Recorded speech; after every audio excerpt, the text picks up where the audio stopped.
Cancer is killing, millions and millions of people. Me and my team, along with Sam Watson and his team, we're going to stand together and fight this disease.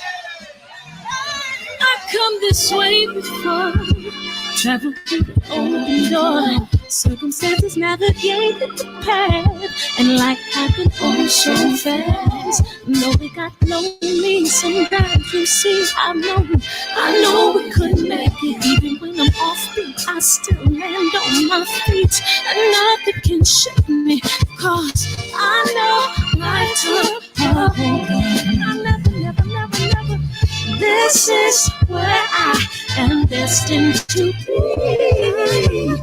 I'm not ready to give up. No, never.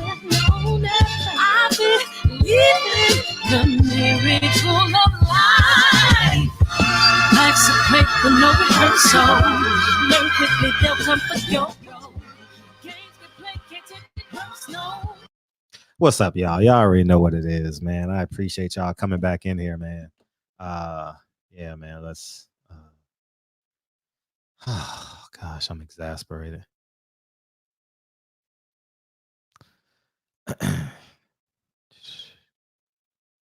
Oh man, where we at?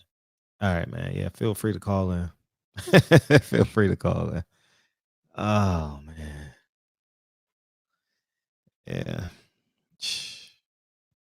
Oh, y'all sending me messages, man. Shit. Oh man.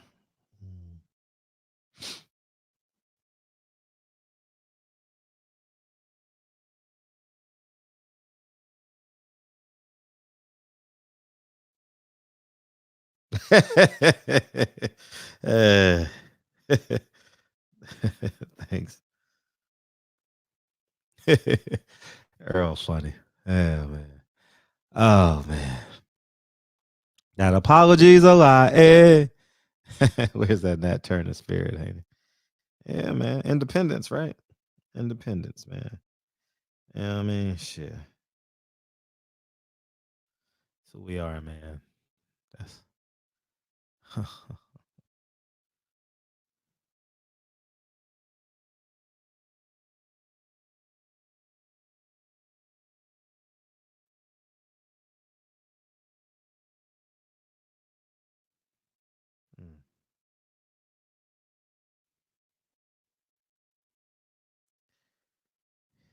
where we at? Come on in. Feel free to call in. It's y'all show. Get it off your chest. Get it off your chest. Yeah. Yeah, I'm gonna call Mr. Haney after the live, man. I'm just that was almost a 10 count, huh? Nah, I don't think Spence is fighting him. Hell no. I don't think Spence is fighting him. It's good news though. You know what I mean? It keeps us entertained. You know what I mean? Why not? Hell nah. I don't think so. I like Maurice. I like him. He's a cool dude. I don't know him personally, but I've seen him in gyms and stuff. Tell him to keep on grinding. Keep on grinding. He'll you know what I mean? He'll no, he's not hard. I mean, it's just look, you got to understand. It's like going through 12 years of school and you don't get your diploma. You know what I mean? Like I'm going to school to get what I earned, right? What I deserve, right? You know what I mean? If we got to be black when it's easy and black when it's hard. You know what I mean? You understand what I'm saying? That's exactly why there will only be one Deontay Wilder, because he's mean what he said. Yeah, man. Facts. All facts, man. All facts. All facts, man. All facts. Good luck. Good luck. I just say good luck, man. Like how you gonna convince black people? How you gonna like for real? How you gonna convince black people when there's a Deontay Wilder out there? You understand what I'm saying? Like now we truly know what that looks like. How are you going to convince people that you believe the same thing he believes in? You know what I mean? Mm. Mm. Gary Russell the same way. Gary Russell the same way. Don't you know when Kelly Swanson was doing that to me? Gary Russell was the only person to come up to me. The only person. The only person. That's it. You know what I mean? So at the end of the day, man, we just built different. I'm not making deals with the the enemy per se. You guys know what I mean by that. You know, every day we're making deals with the enemy, obviously, right? But um man, I'm just I can't grasp the understanding. If they make you apologize for that, first they take your belt because you got a shoulder injury, and then they and then why you got to go to the WBC and apologize if they take your belt from you? They don't respect you, man.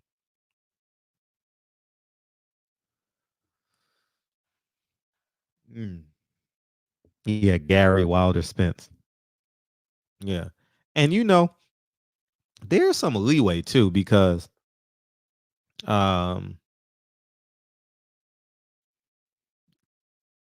I mean, there's some leeway, I mean, where black people can forgive. I mean, black people are the king of forgiving. Like, I mean, we're still gonna support Devin Haney. Like, we're the king of forgiveness. And that's fine too. Like, I don't hate them. Like, you don't understand. Like, I don't hate them. I'm just so disappointed. Like, how can we scream at the top of the mountain, hey, we're black because we all can dance and got big dicks and we can play basketball. but when they take the ball from you, you know what I mean? And then we got to go down the hill. We still got to be black now. So that's where I'm at. You know what I mean? You know what I mean? You hold grudges. You know what I mean? I'm just gonna watch from afar. You know what I mean? Just gonna watch from afar. Yeah, shit.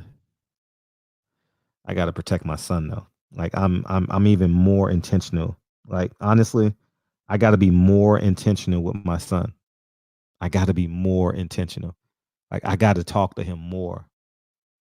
You know what I mean? It's very, very important that I do that. It's so important that I do it. You know what I mean? It's so important. I have to.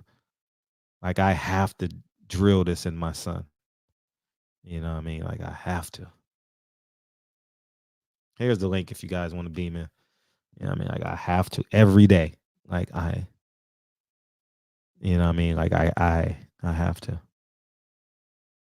But it's about money though. All this is a money move. That's all it is. See, when you say it's about business and you apologize, that means they feel you've disrespected the rules that they've created for you. Yeah, I know it's friends of less. I'm not concerned about that. I'm not. I want them to listen to me. They need to see a free black man. They need to hear they need to feel the pain, the pressure, the understanding of a free black man. You understand what I'm saying? Like, who's this? Kev. What's up, Kev? What's going on, Fred? Man, How look, you feel, dog? look. Devin Haney, I don't know what the fuck Devin was on, bro. Like, fuck that apology shit, bro. Anyways, look. So I just had got off work, right? And me and another coworker, we was at we was at work talking about the Devin Haney shit. Mm-hmm. And you know what this nigga had told me? This nigga had said he did what he was supposed to do. Bruh, it took everything in me not to slap the shit out of him right then and there. Like nigga, like nigga, what you mean he did what he was supposed to do? Nigga, like, dude, I didn't say shit to that nigga for the rest of the shift, bro. I swear to God, no lie. Like, he did what he was supposed to. And niggas like that is what really pisses me the fuck off. He did what he was supposed to do. Like, fuck that. Like, I don't even tell white men or none of that shit. Yes, sir. No, sir. No, fuck all that. Nigga, no, yeah, yes. White people don't even get that from me. Yes, sir. No, sir. Fuck you, nigga. I don't know you like that, man. But I don't know, bro. But niggas that think like that, he did what he was supposed to do. you know what? I might not even fuck with this nigga like that no more. That shit really had got me fucked up, man. But shit, that's my call though, Fred. Man, I'm out, bro. I appreciate you, though. I feel the frustration. Man, this I nigga. All right, bro. Shit. appreciate it. Yeah, man. It's what you gonna do? You know what I mean? What you gonna do? Uh, uh, uh. Oh, I gotta you gotta push the button, Kev, to hang up. Yeah, just push the button. You'll be good. And I can get you out of it. Okay, appreciate you. Yeah, man. It's what's up, Reg? This was about to be a live stream. I ain't gonna even lie to y'all niggas. I was about to have fun with Earl so bad. I was gonna clown Earl so bad. Yeah, I mean, but hey, we'll save that for another day. Yeah, definitely Tony Harrison for sure. Mm.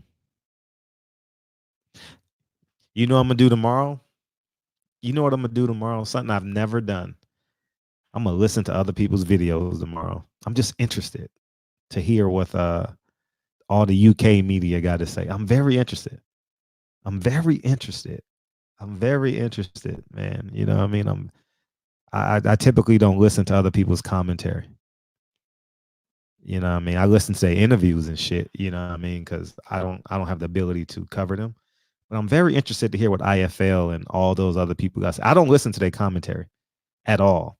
You know what I mean? But I'm going to listen to them tomorrow. I'm just interested. And watch the language and watch the celebratory sound that they have in their voice. You know what I mean? We got to stop apologizing. Imagine if Nat Turner apologized. All I you, Reese. come this way before. Fred,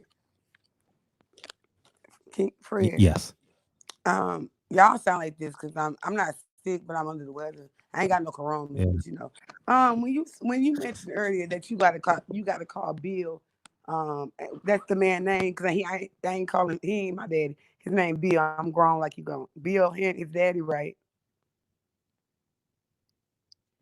I'm asking a Yeah. Yeah. question. That's the father. Yeah. I'm sorry. So my question is why you need to call him? I Why don't, you but I'm just gonna tell him my sentiment. But he's probably watching. Yeah. um that man how old is that man? Y'all about the same age, Yeah, we're right? probably the same age. Yeah, he's probably a little bit older. He know better, just like I know better. We ain't doing that. You can do what you want, cause that's just me and you ain't built the same. You more humble than I am. Even though Mhm. I'm humble, but well, I feel like this. People be like, oh well, we gotta hold on, cause he might not fuck with us no more. He might not do no interviews. So the fuck what? When God made him, he wasn't the last person that God made. He got other people. It's other people behind him. It's up and coming boxers that's probably way better than them that we can be focusing on and investing in and supporting. You understand? Like this is my thing. If a motherfucker want to leave, leave, bitch. I'm not chasing you. I don't even wear tennis shoes half the time because I don't run behind no motherfucking body. Period. Like at this point, I'm not even gonna be asking why did you do that? We too old to be keep going over. Well, where did you go wrong? We too old for that. I'm not. I don't want to hear no excuse. You did what you did, and you got to lay it in your bed and figure it out. You did what you did. Ain't nothing else to talk about. I don't even want to hear no logic. I don't want to hear no damage control or politics. Stop trying to put an excuse on something. Just take ownership. Or if you're gonna speak, just be honest. Well, I did it because this is my career, and they're gonna be playing with my bag, and I just had to cover my ass and woo woo. I respect you if you say that. If you say something outside of that or nothing close to that, we don't need to be talking. I don't even want to hear what you gotta say. I'm not. If I gotta fucking if I have to if I have to question your character, especially I ain't a man, but as a man, I don't want to be bothered with you. I'm not gonna be bothered with you. So that the reason why I asked why you need to talk to his daddy. Apparently, him and his daddy had a talk. So apparently, they agreed upon that. Because we can't pick and choose and say, oh, he's a kid when it's convenient, like we did yesterday. But he's 21 and legally he's grown. We can't be picking and choosing. I'm tired of hearing that. We need to start taking accountability and ownership. Period. If you can't do that, I don't want to talk. Period. I respect you more if you say what it is. Yeah, I only did that because you know how this go. Tell me the truth. Don't tell me something that sounds good, or don't, you know what I mean, try to cover your ass. Because what happens is they gonna get an attitude with you. You know how it go. When we question somebody and we're not questioning them to be wrong, we just want to be informed. They want to throw it back on you and get an attitude with you and be all smart mouth with you. And you know what I mean? You know what I'm talking about, right? Oh, very much so. But see, they ain't gonna do that to them white folks. They're gonna be kissing and licking ass and compromising. Oh, I didn't mean it. But the minute you call, hey, why did, and be on some humble shit, hey, why y'all apologize? They want to try to turn it against they gonna turn it on you like you wrong for questioning them. But they didn't have that same energy to them white folks. That's why I'm saying, man, no. I advise you don't even call his daddy because they had to, before he wrote that shit. Trust and believe you me. Him and his daddy had a conversation. They did damage control. They did what they had to do because they don't want that bag to fumble. But just know this: if once them motherfuckers play in your face, I'm not kumbayaing. I'm not fucking boycotting. I'm not doing that. I'm tired of boycotting. I'm tired of boycotting for these public figures when they fucking up their bag, but they not telling us the whole truth. They just telling us, they try to expose, they always like to expose half the truth because they bag is being fumbled and played with. I'm not doing that. Never did. And I'm not gonna start. But I don't give a damn. At this point, do what you gonna do. Don't use me when it's convenient for you. Don't use me when it's convenient for you. Don't do that. Because that's not happening. Y'all can support who y'all support, and I'm gonna do what I do. And like I said before your live cut off, I said that's the main reason why I fuck with Jamel. I love Jamal, but Jamel, y'all be saying the emotional one. I respect them motherfuckers because they talk they shit in your face. And the reason why he emotional, because motherfuckers, when you playing against somebody's intelligence and you trying to step here and play in my face and make me feel a certain way, when you understand, because I'm gonna speak my mind, them motherfuckers ain't gonna never be apologetic on how they feel. That's why I ride for them and I respect them because they stand for something. You don't never hear Jamel and them, oh, I'm sorry, y'all, for this and that and third. No. Even after the fight, even after he won, he was cordial, but he still stood his ground. He ain't finna be backtracking and all that shit. Man, come on now. Start investing in people that stand on something. I don't give a fuck how old you are, who your daddy is, this, that, and third, or you young. I don't give a damn about none of that shit. We too old to not know better. We are too old to not know better. And if we keep masking and making excuses for the fuck shit, they gonna continue to do dumb shit. So somebody gonna have to take a stand and call an ace a spade a spade. Cause I ain't looking for no friendships. I got 2 kids. My loyalty lie in both of my children, nobody else. My loyalty lie in Jeremiah and Dakota, nobody else. Period. So that when I ask the question, what you calling them for? Because I already know the conversation gonna be. I already know what the conversation gonna be. It's gonna be semantics and politics. I don't want to hear that shit. Just tell me what it really is. I respect you for telling me what it really is. Cause we know. I just wanted to come out your mouth. Yeah, he just lost his fan base. He just lost his fan. White people don't go see you, Devin. Man, niggas are looking at you sideways. I mean, I'm not. I don't give a damn if I don't give a damn if they don't give them good fights. I don't care. I don't care. Don't use me when it's convenient for you. That's not gonna work. And that happens time and time again. Don't use me when it's convenient, but when it ain't convenient, you don't give a fuck. You're right. You'll cuss a fan out, but won't sit up there and stand your ground, and you'll go backtrack and apologize to these white folks that's still gonna fuck over you. Make it make sense. At this point, it's your own fucking fault, and I don't give a goddamn damn. I don't. When I say I don't care, I almost said something foul, but I ain't gonna say that. My condolences. Right now, my energy finna be on Tony Harrison and his father. Cause I tell you one thing, when Jamel and Tony was having that press conference and his daddy was up there, and I seen his daddy, and that's when y'all remember when Tony was getting upset. When they was going back and forth before the fight, when they had the little, press conference, his daddy was like trying to calm him down.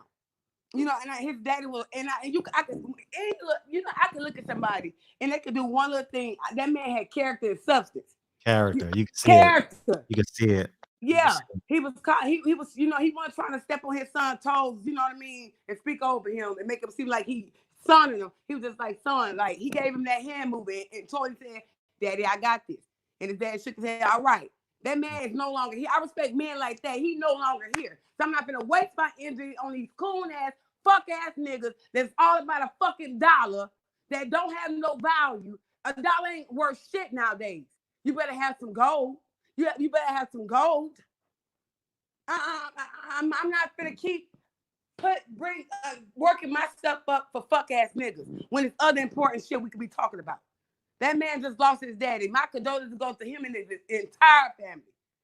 I don't want to hear about Devin no more. Let's talk about something else. Let's see what we're gonna do. Let's see Cash App or come together and go get a what you call them thing? I say wreath, but y'all know flower or something. We can all, pick, put our money together. I'm so mad and get them that something. Send them a card or something. But I'm not gonna waste my time on this ignorant ass shit because it ain't gonna change. And I don't want to hear no excuse behind it. I don't. I'm tired of that. I'm tired of that. I'm not gonna do it. So at this point, let's talk about something else. Cut the music on. We got some more minutes because I'm over it. I don't want to hear no justification after the fact. Shit.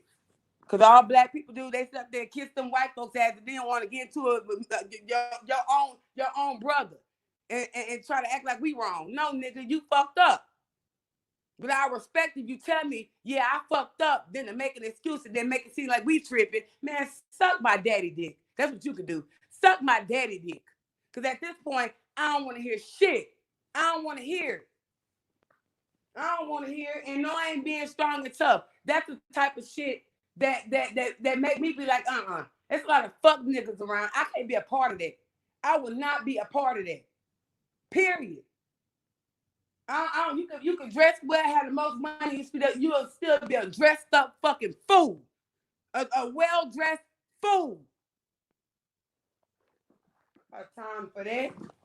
Shit, I don't give a damn. Y'all can say, oh, we black. No, I ain't picking and choosing. I don't give a fuck.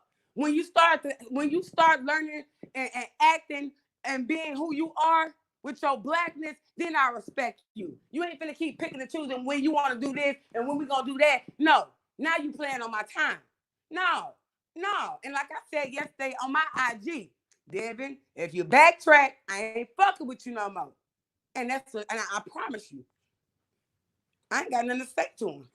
I don't give a fuck what happened to you, to be honest. Because you don't even give a fuck about yourself. So if you don't care about yourself enough, why the fuck should I be so invested in a motherfucker that don't give a fuck about himself? He don't stand on nothing. So why the fuck should I care? So now I'm going to show you. Figure it the fuck out from now on.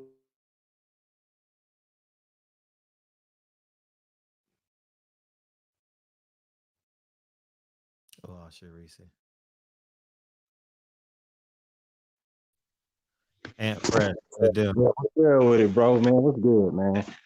Yo, what I was gonna say, man, is first of all, we need to think about autonomy. You feel what I'm saying? Being autonomous is one of the things that we need the most, because a lot of the time we have so many people who talk about what they're gonna do, but you don't even know the definitions of what you're gonna do. You don't even know how to put your plan into action. It seems like with people like Devin, you cool to entertain, you cool to box and stuff. But my thing is, if you are compromising your integrity, what does that make you as a man? You know what I'm saying? Like, I feel like we don't have enough conversations about manhood. The number one thing is, if you sitting up there and you compromising yourself on such a high level, why should anybody respect you? No matter how many knockouts you get, no matter how many wins you get, why should anybody respect you? Period. You know what I'm saying? And if people want to know what autonomous behavior is, it's pretty much just you endorsing yourself. You value yourself. You know what I'm saying? You represent on a sense of validation, and you know what I'm saying? You basically making your own decision that you're gonna take the initiative. and you're gonna make things happen for yourself and be independent. A lot of us, we feel like we're dependent on the white man to do everything for us. If we don't have a white man, then we done, which that's so far from the truth. You see what happened when Al Heyman combined himself, because he's not the only person that did it by himself. He had great old Sam Watson with him. You know what I'm saying? And he had the Godfather with him that nobody wants to really talk about him. We need each other. There's a reason why they got to live very beautiful, long lives as we know so. You know what I'm saying? If you got that kind of paper rolling in and you spread it amongst your own people, there's something special about that. Instead of feeling like you had to get a check from a white man for the rest of your life. And then at 65, because you know that's people's mentality. At 65, I hope white daddy give me my pension. I hope white daddy give me I'm praying on it. You say you praying to God, but really you praying to a human being. You praying to that white man. You praying to a man-made thing, which is a pension. Like, we have all these different rules set up, and nobody ever questions any of these rules. It's just it's just crazy to me. You feel me? Last but not least, what I really wanted to talk about with you, Fred, what do you feel is going to get us to the point where we can have confidence? Because it's really a self-confidence and self-esteem issue. What do you think? What is it going to take? Because we seen how they feel about us, bro. Did people forget about Alton Sterling? Do people forget about Tamir Rice? Do people forget about Trayvon Moore? I think people do. And Sean Bell and all these people, Sandra Bland, the freedom fighter from Baltimore. Oh, girl was super intelligent. You know what I'm saying? Me and her used to converse on Instagram before she got killed. Like, I literally had just DM'd her, like, I don't know, it's fucking 3 or 4 days before she got killed. And she was super duper duper intelligent, so fucking smart. And we just lost her because you got these racist ass police and you just run up in your motherfucking house and start busting with your kids inside. And they ain't getting the most they got from that is a couple $1 million. Yeah, that's cool, but you can't get your mama back. Your mama got blasted as soon as they came through the door. So, man, I just, man, like I said, man, I'm just not scared. And I guess, like I said, I was not raised that way, you know. And Fred, what we got to understand, a lot of them were raised to be scared. They talk tough shit online. They talk tough shit to other fighters. But when it comes to that white man, it's get in line, fall in line. Spread your pussy open. It's just like when you go to prison. Think about what they do to you when you go to prison, my nigga. Think about this, Fred. Spread your butt cheeks. Let me check for contraband. That's the #1 key to stripping you of your manhood right there. They know what's up. Like I said, man, people need to really think about this shit, bro. Like, it's deeper than what you trying to make it out to be. Not you, Fred, but other people that's defending it and saying, oh, well, he just need a check. This dude been driving a motherfucking Maybach and a motherfucking Rolls Royce for how long, Fred? For like, what, 2 or 3 years? He got to live the life. I never got to do no shit like that. You lived it. You got to kick it with, you've done like, at 21, he's done so much. Do you, I don't know, like what's the mindset behind it? Is he just trying to keep a lifestyle going? Or I really want to hear what the dad's psyche of what is the bigger picture of why he would tell his son, that's okay, son. That's okay. Like, not knowing later on in life, you're going to have to pay for that, bruh. Because it's going to be another situation, maybe when he's 24, maybe when he's 25, and he's going to say something again, they're going to be pointing at him like, come on, you know, poking at him, and he's going to just fold because he's going to remember what he did when he was 21 years old. So, Fred, do you think you know what I'm saying? Do you think we too harsh on him? Be honest. Like, do you think that we're going to look at this 2 or 3 years after, you have a right to respond because history proves what happens when we succumb, you know, and that's why it's so important that we all activate our leaderism. I'm not sure if that's a word, but it makes sense. And hold tight. It's gonna be rough moments. You know what I mean? It's gonna be rough moments. You know what I mean? Man, I'm being honest. Y'all don't know the hell I go through when I cover fights. Y'all have no fucking idea the hell I go through because I won't bend. Don't you know I could have got my credentials? I could have got my credentials a million times. All I had to do was apologize. Easy. All I had to do was say I'll never do it again. Nah, I'm not doing it. Nah, I'll smile. Of course, because we're in mixed company. I don't I don't know what strings are attached. I'm by myself. You know what I mean? So I ain't like I'm coming with 15 people. You know what I mean? I got to get out of Philadelphia. I got to get out of Milwaukee. You know what I mean? But I'm not changing who I am. You know what I mean? Or wherever I'm at, Texas. You know, I got to get home to my family.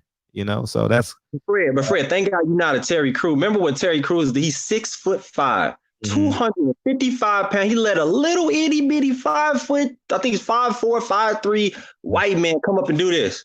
Come up and do this to him. You gonna let him tickle your balls in front of your wife, nigga? You man, like I said, and he, man, bro. That lets you know where we at though, where the money, people so worried about the money that you don't even react. That's the first thing you think about is money. A piece of paper over your soul, over your spirit. That's the definition of selling your soul, bro.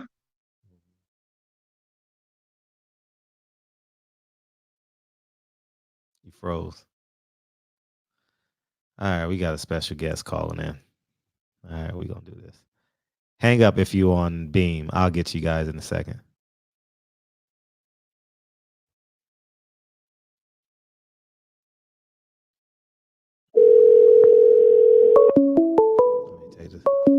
Yo.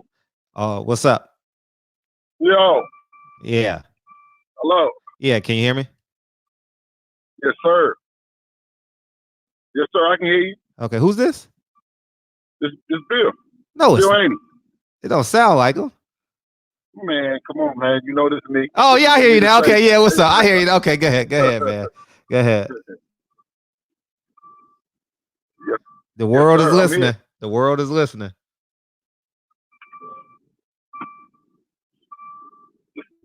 Yeah. Huh? I said the world is listening. We were talking about the apology. Where I know. I think we have an echo or something in the phone or something. Right? Oh, okay. Because it keeps replaying over what you said, like it's repeating our conversation. Oh, okay. It's probably on you got me on Bluetooth. That's why you got me on Bluetooth. If you take me off Bluetooth, yeah, it'll go. All right. Okay, now you off Bluetooth. Okay, is there an echo now? Yeah, but I can still hear it saying over and over again. Oh shit! Do you got me playing on another thing?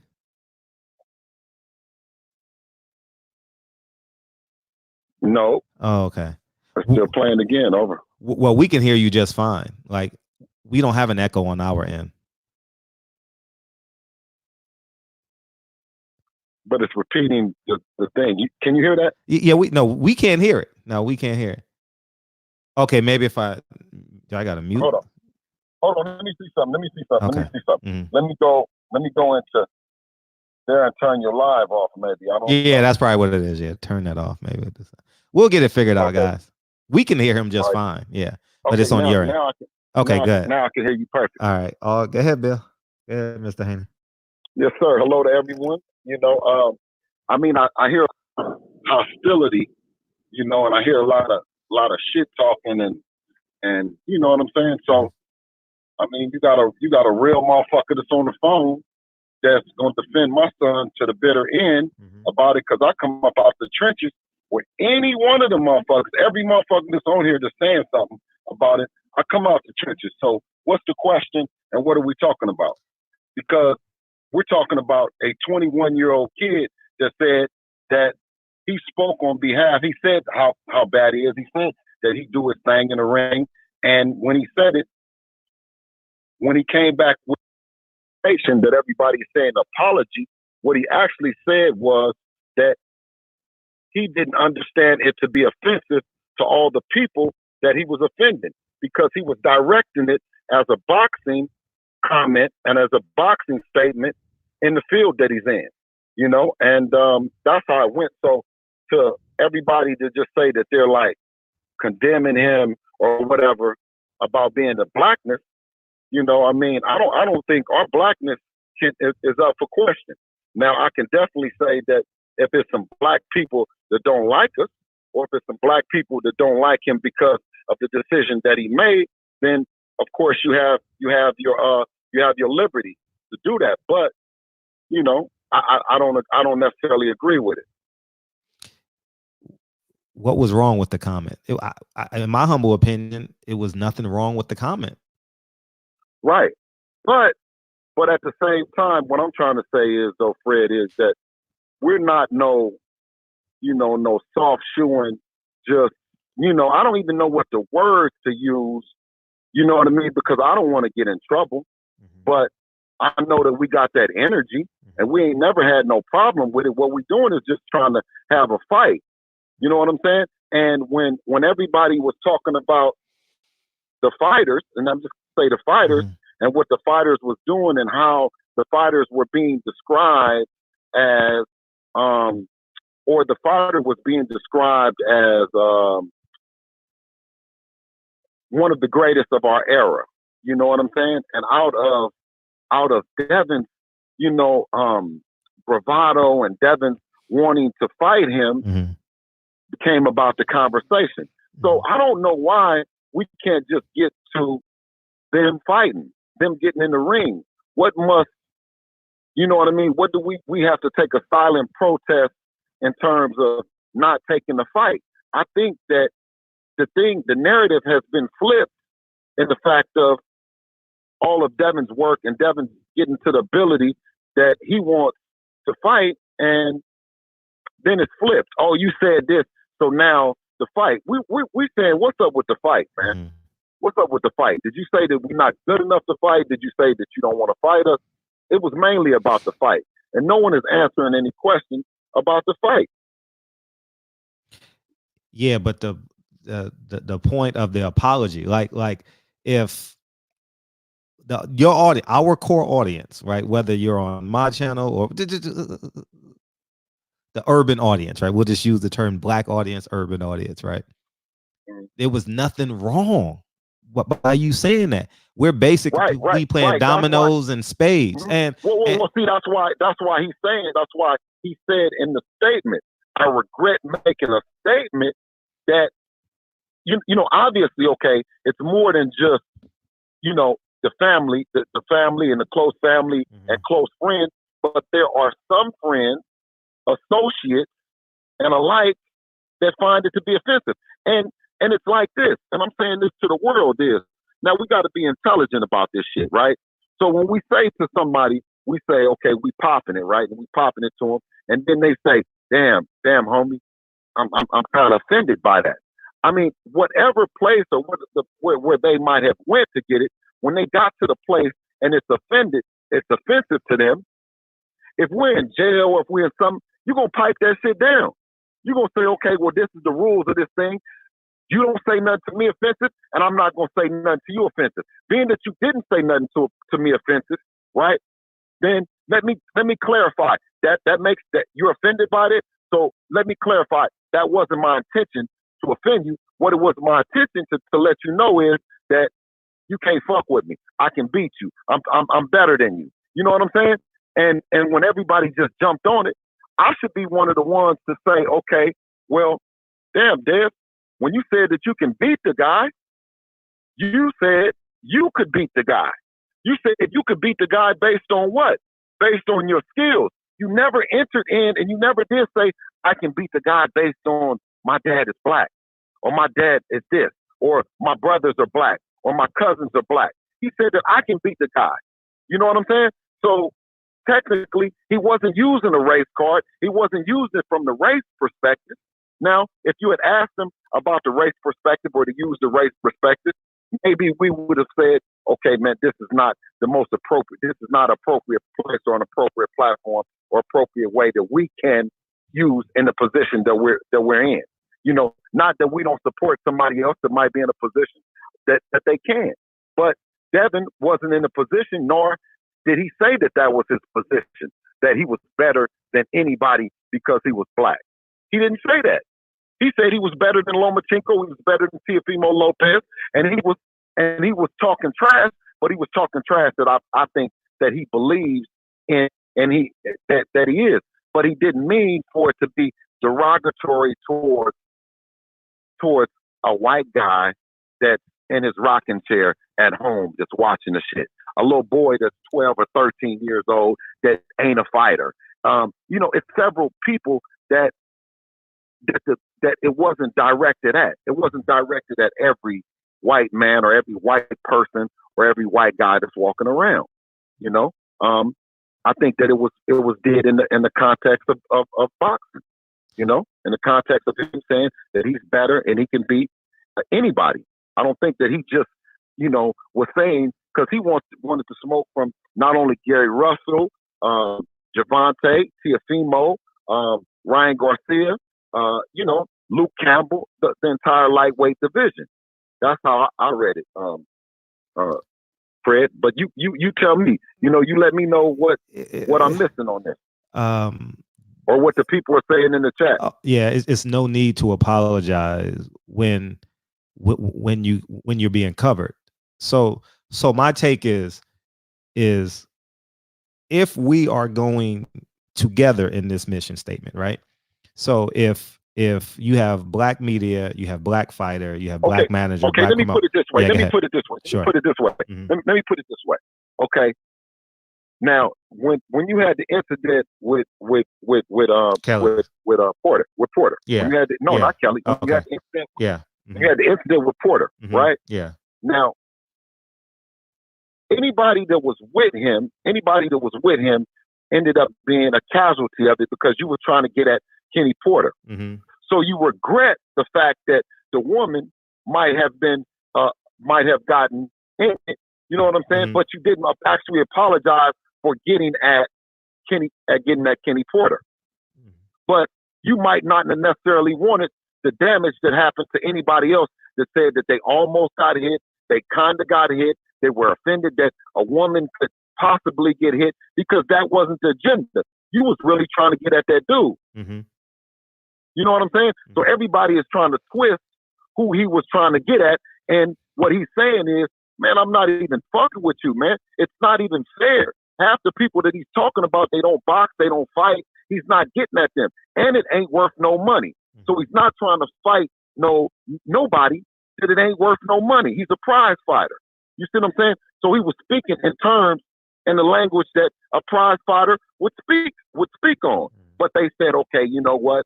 Fast forward to it's Jim Talk and some other people. It's not just the fighters, because none of the fighters said that they were offended. Mm-hmm. So he didn't regret saying that he was getting at the fighters. The fighters something. He regrets saying it, and other associates, friends, and alike who was offended by it or offended by the statement. He said he regrets saying it. You know what I'm saying? And I regret him saying the statement too, because you know what I'm saying? There's so many people that act like that not act like or appear to be affected. You know what I'm saying? So a real now I'm going to use a real guy. You know what I'm saying? A real, you know what I'm saying? A real motherfucker. Yeah. A real man. Okay, that's what I'm saying. It's so hard to pick these words that's going to be universal fit. So I'm saying is a real man. If I go to get at a person and somebody happens to get in the way that I wasn't getting at, I'm sympathetic to that. I have some form of sympathy because I'm a real motherfucker. If you were in my way and I was getting at that motherfucker, you know what I'm saying? Mm-hmm. Then listen, out of my rage or out of my aggression, and you were in my way while I was getting at that guy, then pardon me, sir. You know what I mean? Pardon me out of my way, man. Mm-hmm. You know what I'm saying? But I'm still 100% focused at getting at that gentleman. Mm-hmm. That just because I said that I regret the people that were affected in a negative way about the action doesn't mean that I'm stopping getting at that dude. That dude is still on the list. But my way in which I used to go get at him, the shit that I did, you know what I'm saying? I accidentally shot somebody. I accidentally shot the wrong person with the stuff. We shot off the wrong shit that hit the wrong people when we were intending to only get at the boxer. He was trying to shoot the shit off at the boxer. The boxer didn't respond negative. The boxer didn't respond as if he was, upset about it or he was happy about it. So evidently it hit the wrong motherfucker, man. It hit the wrong person. Excuse my language. Hit the wrong man. But so in that effort. No, Why are we playing by their rules? You said playing. Yeah, we came in this game. No. This is a real man rule. Yeah. No, it's a real man rule. If I'm coming through the club, you see what I'm saying, and I done stepped on anybody's toe. If I done stepped on anybody's toe, my intention was to get to the stage or to get to where I'm going. And if I done stepped on you, you say, God damn, man, you just gonna do that to me? Now, listen, I didn't intend to step on your foot, sir. But I'm going to tell you one time, I didn't intend to step on your foot, sir, and I didn't have that. That's not me. But if you get at me even more about that, then come on, man, I got to lash out. But you're saying to me, the gentleman is saying, the other people are saying, damn, you just bum rushed in here and you just ran over all of us. And we like, I apologize, brother. We was over here trying to get to them people. Yeah. You understand what I'm saying? These are casualties, man. Yeah, but we come in this game as niggas. We leave in this game as niggas. Us 10 black men, we come in this game together. We leave together. You understand? Like, what's next? That they gonna compromise the contract? They gonna compromise? You see what I'm saying? Like, no. What I'm trying to tell y'all is this is a uniform thing that I teach with him. You know what I'm saying? Mm-hmm. That I teach with this guy. You know, if and everybody that's talking it, if they were in the joint, it doesn't matter the color. If you out of pocket for something, you know what I'm saying, and that wasn't your attention, then excuse me. You know what I'm saying? You have to say that you can't always be right about everything, but you can stand up on your rightness. You don't got to bend over. You don't got to spread your cheeks like everybody is saying. Yeah. You know what I'm saying? Mm-hmm. Because spreading your cheeks and two bosses getting together and reasoning and working things out and saying, okay, for the greater of the good, we're not going to go to war based on X, Y, Z, to me. But I would like to more so, instead of, because I know what I believe is, Mm-hmm. and I know what I stand on, I'm more interested in hearing what the people. Oh, you want to talk to him? You want to talk to him? No, yeah. Huh? Oh, you want to talk to him? Yeah, we not talk. Yeah, I mean, yeah. Of course. Oh, okay. I didn't know that. Okay. They. I know you would it. So hey. No, yeah. Yeah. No, okay. No. Okay. No, ain't no doubt. Okay. Reese, you up, Reese? Good afternoon. I'm here. Bill, can you hear me? Yes, ma'am. Hello? Okay, I'm not Fred. I'm not gonna cuss. I'm not being rude, and I'm not gonna apologize for being who I am. I speak directly, and I'm a blunt person. Just disregard my tone. Okay. First of all, when you're a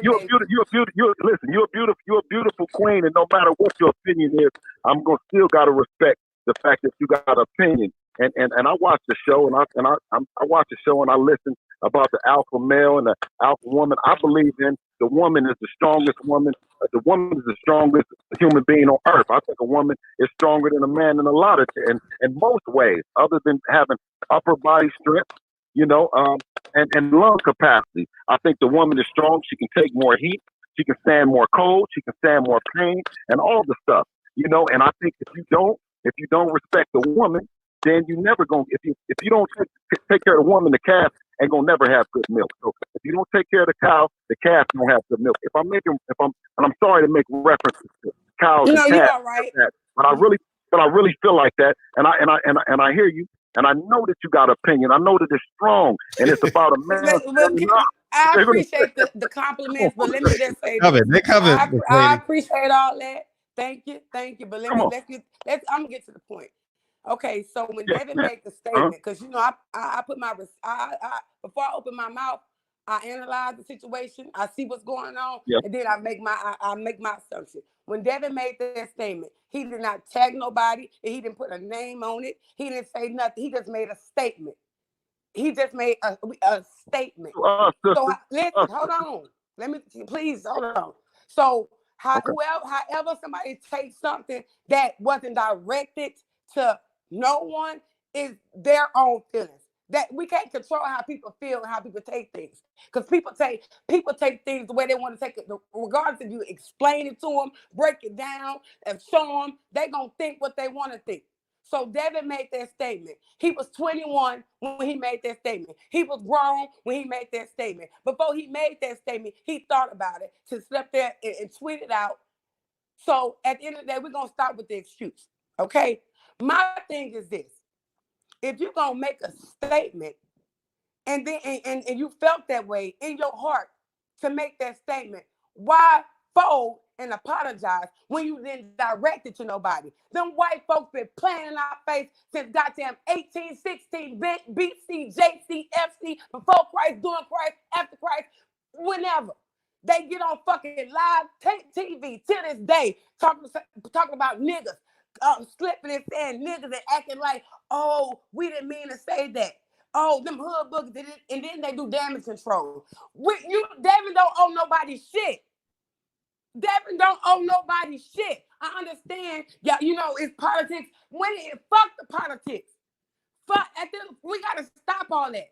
We gotta stop trying to match shit and say, oh, well, it's boxing. No, fuck that. When they took your son belt from him, they was playing in his face. You don't owe him shit. You have to step out on faith.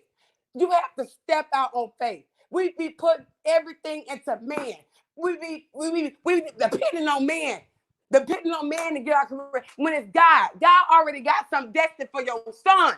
But what we do, we sit up there and fold. Oh shit, let me do some damage control because I don't want to lose what I got. Man, fuck that. What's for you is for you. Can't nobody take it. Can't nobody do nothing. Whatever God got for you is for you. My problem is this. I'm not gonna sit if I support somebody and they stand for something right and they speaking up for themselves and they back door and apologize. It's like, goddamn, you ain't got no character. What's going on? So when I told Fred, I really want to know the truth. Is this damage control? Is this damage control, or is this, you know, like he really fucked up? But in my mind, I know it's damage control. It's all about politics and the bag. Man, fuck that bag. Because when we die, that bag can't go with you. But when are we going to stand for something? They already play with all our black fighters. They fucking making new belts and doing this and that. They weren't doing that with Floyd. They weren't looking out for Floyd like they looking out for their own people. So when are we going to decide to say enough is enough? And whatever happened, happened. Whatever happened, just gonna happen. I don't want to hear about nothing else. I ain't going for it. Bill, no disrespect, with all that shit you said, it's not true. You don't even believe that. And then what happens is when black people get mad and we feel like your son was wrong for apologizing for being him, y'all misdirect y'all anger and want to talk to us all crazy and act like we fucked y'all over. But y'all, that same energy and tone don't be with the motherfuckers that y'all look up to and gotta make sure y'all next meal come from. Y'all better start having faith in God and leave these motherfuckers alone, because they gonna flip. When the minute Devin fuck up and do something they don't like, guess what's gonna happen?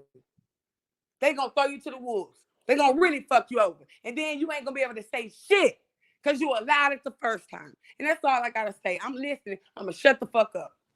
I love you, but we gotta do better. I love. Listen, I love your energy, especially being about boxing.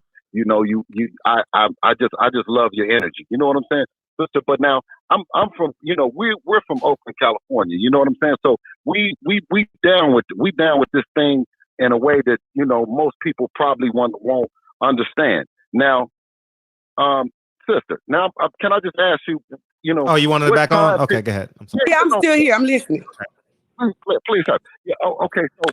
So if we can just talk about, you know, our rights. What our rights? Because we want to talk about as black people and as black, but our rights to do what? What are we talking about, Devin? How has Devin violated? You know, or because he said what he said. And then instead of him saying, let me tell you what he really fucked up. I'm gonna break all the way down. He made the statement. Cool. Yeah. You feel the way you feel. Ain't no white man, white boy gonna be ever with me. Who? And from my knowledge, white, black, purple, pink, and blue they are colors, crayon colors. They are crayon colors. Because if you really want to be, I'm not black. I'm brown. White people ain't white. They fucking pale in other colors. So what happened was we allowed our emotions and the behind the scenes and what people think of you to retract your statement. Okay, so what that did, he made the statement, and then he turned around and put a picture of him and Floyd, and gonna say something. I'm not racist. You didn't say nothing racist. You didn't say nothing racist. But it's cool when white people say all the fuck shit they say in a nasty, nice manner. Sometimes they be so motherfucking bold and just call it what is your face, and we don't do shit and they get away with it. He didn't direct that to nobody. Because white people pick and choose when they want to be motherfucking black. They want to Suru, bang, gang, this, that, and the third. But we as black people don't have a fucking choice. We can't pick and choose. Because at the end of the day, I don't give a fuck how much money you got. I don't give a fuck how much education you got. I don't give a fuck what neighborhood you live in. To them white folks, you going to still be a rich-ass motherfucking nigga. That you know, a well-dressed nigga.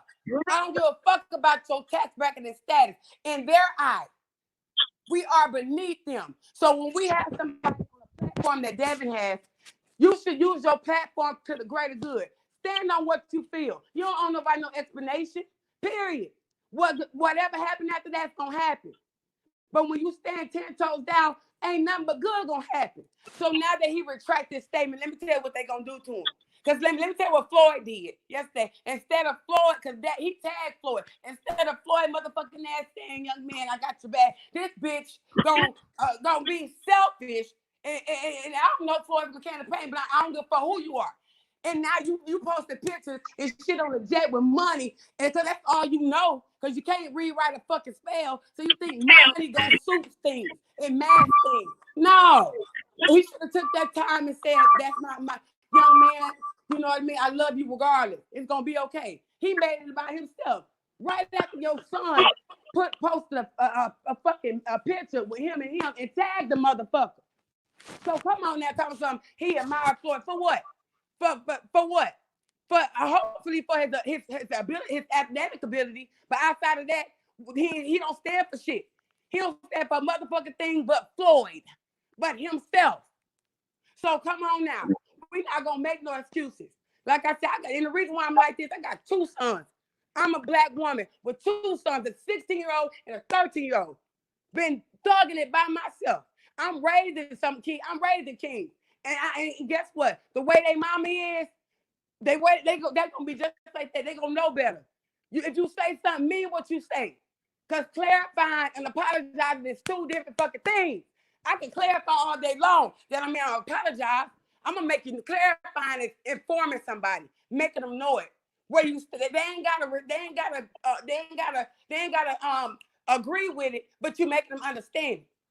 They ain't gotta agree. They might respect. They ain't gotta agree, but they gonna respect what you're saying. But apologizing for what?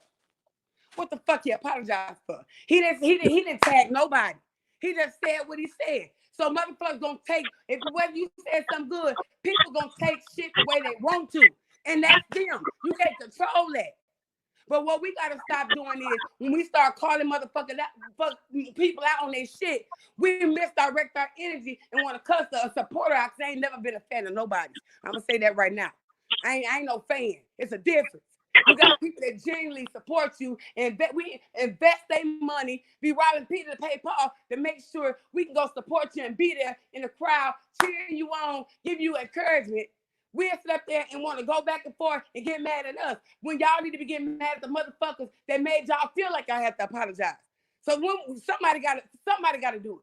And yes, I'm a woman. I don't want to hear about a woman. No, when these real men, the honorable men start being leaders, then I'll start following. But right now, I guess I'm gonna always be a leader because I ain't letting nobody lead me into no motherfucking ditch.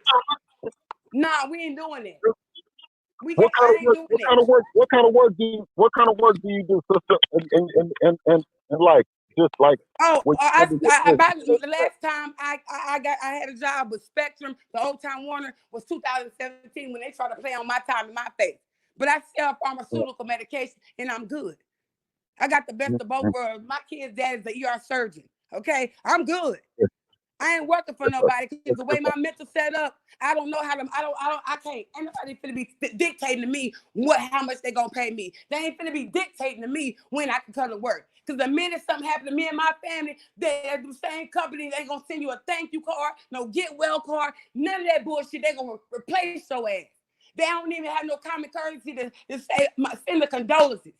So I'm not sitting up there finna be building somebody else's dreams up when I could be building my own. I'm a hustler. I make shit shake, and money don't define me. I'm invested in forever invested in being well off and taken care of. Money don't define me. I walked away from a lot of shit, but guess what? I still had my dignity, my motherfucking peace of mind, all of that. I don't care about that. I don't care about that. Long as I got my substance, character, morals, integrity, dignity, shit, I don't give a fuck who you are. You can't stand close to me because you don't stand on shit. Motherfuckers be rich and dumb. Rich and ain't got a mind of their own. But they just rich. That money so dry out. When the money gone, what you gonna fall back on? Educate yourself. Yes, he's 21, cool. But at the same time, we gotta start showing accountability and ownership. Cause like I said, before you open your goddamn mouth, you better think. You better think first, especially if you know the positions you in. Cause what we not gonna just see me, I'm gonna say whatever the fuck I'm gonna say, and I'm gonna stand on it. Now, if I'm wrong, I can admit I'm wrong. And cause iron sharp, I don't mind being corrected. I don't mind. And I don't mind informing people that don't know, because iron sharp iron, but I'm not gonna fold. You better find somebody else to play with, because I ain't the one. I ain't gonna fold. Motherfuckers, let them feel how they gonna feel. They'll get over it. Because when they fucking over us, they get over it. They expect us to get over it. When they took your son's belt, what they gonna give it back? Are they gonna just politely give it back? They played with him right then and there. Let him go, Reese. Let him respond here, Reese. No, sis, the thing about that is that like I said, I'm more familiar. My mom was a Panther. She was a Panther. You know what I'm saying? My dad is from Texas, and he was born in 37, and his mom was born in 21 or something like that, 17 or 21, one of the two. So you know, like my parents experienced my parents and grandparents. My grandmother was like, you know what I mean, almost in slavery. Her mama was definitely a slave, you know, in the 1800s, you know. So constantly through my family, we've been taught that we deserve everything that everybody else deserves, and we deserve the opportunity to do it. You know, I mean, I kind of hear, but I also respect everyone's opinion. I respect my brothers and sisters that say that, you know, that we don't need this or we don't need that, or we can form or we can do our own this or our own that. You know, respectfully, you know, the civil rights movement stopped in 1968. You know, and but in Oakland, California, the civil rights kept going. You know, the right to, if you know anything about us and our independence, we Too Short, 40, you know, Mac Dre, Devin. I mean, what we set out is to own our own shit and be able to produce and distribute, you know, our shit. You know what I'm saying? So when I feel like that Devin, I'm like, okay, we doing business and he owns his business, but in the process of doing his business, it's somebody else that then walked up and said that they're offended. When the core boxing people, of course, you're not offended, we're not offended, but the only problem I have is, I'm used to a tough motherfucker. If you mad at me punching me in the mouth, you know what I'm saying? If you punch me in the mouth, then I guess you tough. But if you say to me, oh my God, you know, I have a problem with that, man. Can you know, if you're trying to talk to me, then I have to look at it and say, okay, what is your upbringing? Now, just like I'm trying to talk to whites and say, okay, well, no, Devin didn't mean it like that, and you're offended. The way that they're saying that they perceive the story, might be totally different than the way that we are receiving or we're giving the story based on our different upbringing. Now, this is where I say that this comes into play is based on all of the ancestors and all of the brothers and sisters that have paved the way all the way from 1954 through 68 in the civil rights movement. You know what I mean? From 1830 with Nat Turner, 1862, 1863 when Frederick Douglass suggested that we go into the military with Lincoln, right? So, you know, when we come to our people, and say we've been working hard, right? Devin don't drink, he don't smoke, he don't do none of the bullshit, right? He's a fair representation of where we came as a people, where we come as a people to now that he's in there and he's doing business by rules that you all agree that we didn't make the rules of. Now, to say to him, will pull me to the side and say, you know what? The game. Quit, because these are the rules that go with the game. Now, even with me and you both, we have a certain amount of etiquette.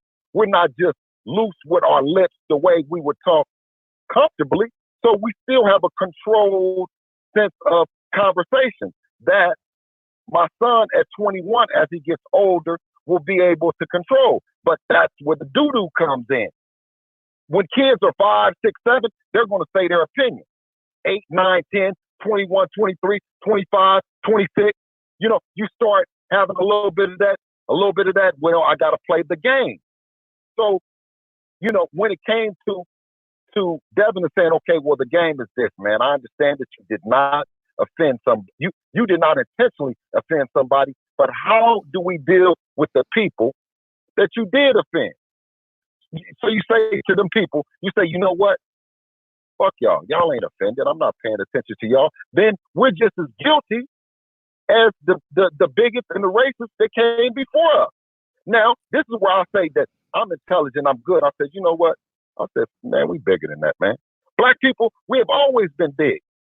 Now, just because I see stupidity and I see racism, right? That's what I'm going to be. I haven't seen black people to be racist towards white. I don't know 5 or 6 blacks that I can go get together and talk to right now and say that we just got a plan up to overthrow the white people. Now I hear everybody talking, but I don't know, and I'm deep rooted in this thing, but I don't know no meeting, no plan, no place, nowhere I didn't personally got invited to, where I could say, let me bring my son and let's get educated on what our next process is. That's what we wanted y'all to do, though. That's the synopsis of where we're at in the frustration. You know what I mean? No. We've followed y'all lead. We've supported you. We've thrusted you. We put you on a pedestal. And then when the confrontation came, you act like you didn't have weapons, and your weapons were your fan base. You understand? No, sir. No, sir. I don't understand that in the sense of is Devin reached out to people and told people, listen, man, y'all know that's not me. Y'all know it's not me. Now watch this. So he's telling the people that it's not him. He coming to tell black people that it's not him, right? And then he goes on statement and says, listen, anybody that wasn't with me, anybody that I might have offended along the way, I regret doing that because that wasn't my intention. My intention was to make a fight. It wasn't to make such and such mad. So I don't see where he could let someone down if no one then got with us and said, okay, you know what, we're just going to offend. So who is the next person that's going to do it? Who is the next person that's going to put their job or put their whatever or put their livelihood on the line? Mm-hmm. Or when did they do it? Well, give me the example. Yeah, I mean, be the first. Huh? Be the first. That's the point of this. Let me ask you this. Yeah, go ahead. Can you ask the sister? She can hear you. Huh? She can hear you. Yeah, she can hear you. I'll put her back on. I just wanted you to talk. After what year did the Black Panthers start? Did they start the Black Panthers? What year did it start? Bill, now you're being distracted now. Like, No. What I'm saying is, Please. concentrate. No, I don't care about that's a no Black distraction. That's Panther. a I don't care about no White Panther. I don't care about no Silver Panther. no. I don't care about. Listen. Let me break it down. When okay, let's be clear. When Devin typed out that statement, he did not open his mouth. He typed that. So you keep saying when he didn't open his mouth. He didn't not a word uttered out of his mouth. He typed that. So we missing something right now. Because he did not get on the phone, get on live, get on YouTube. He tweeted that. So whoever took the perception the way they wanted to take them, they can do whatever they want. But what y'all did, y'all fell for the okie doke. Y'all, because you just said something that really pissed me off. You said black people be racist. You doing the same shit that they doing. It be our own people. You justifying ignorance. I'm here to say no. You said what?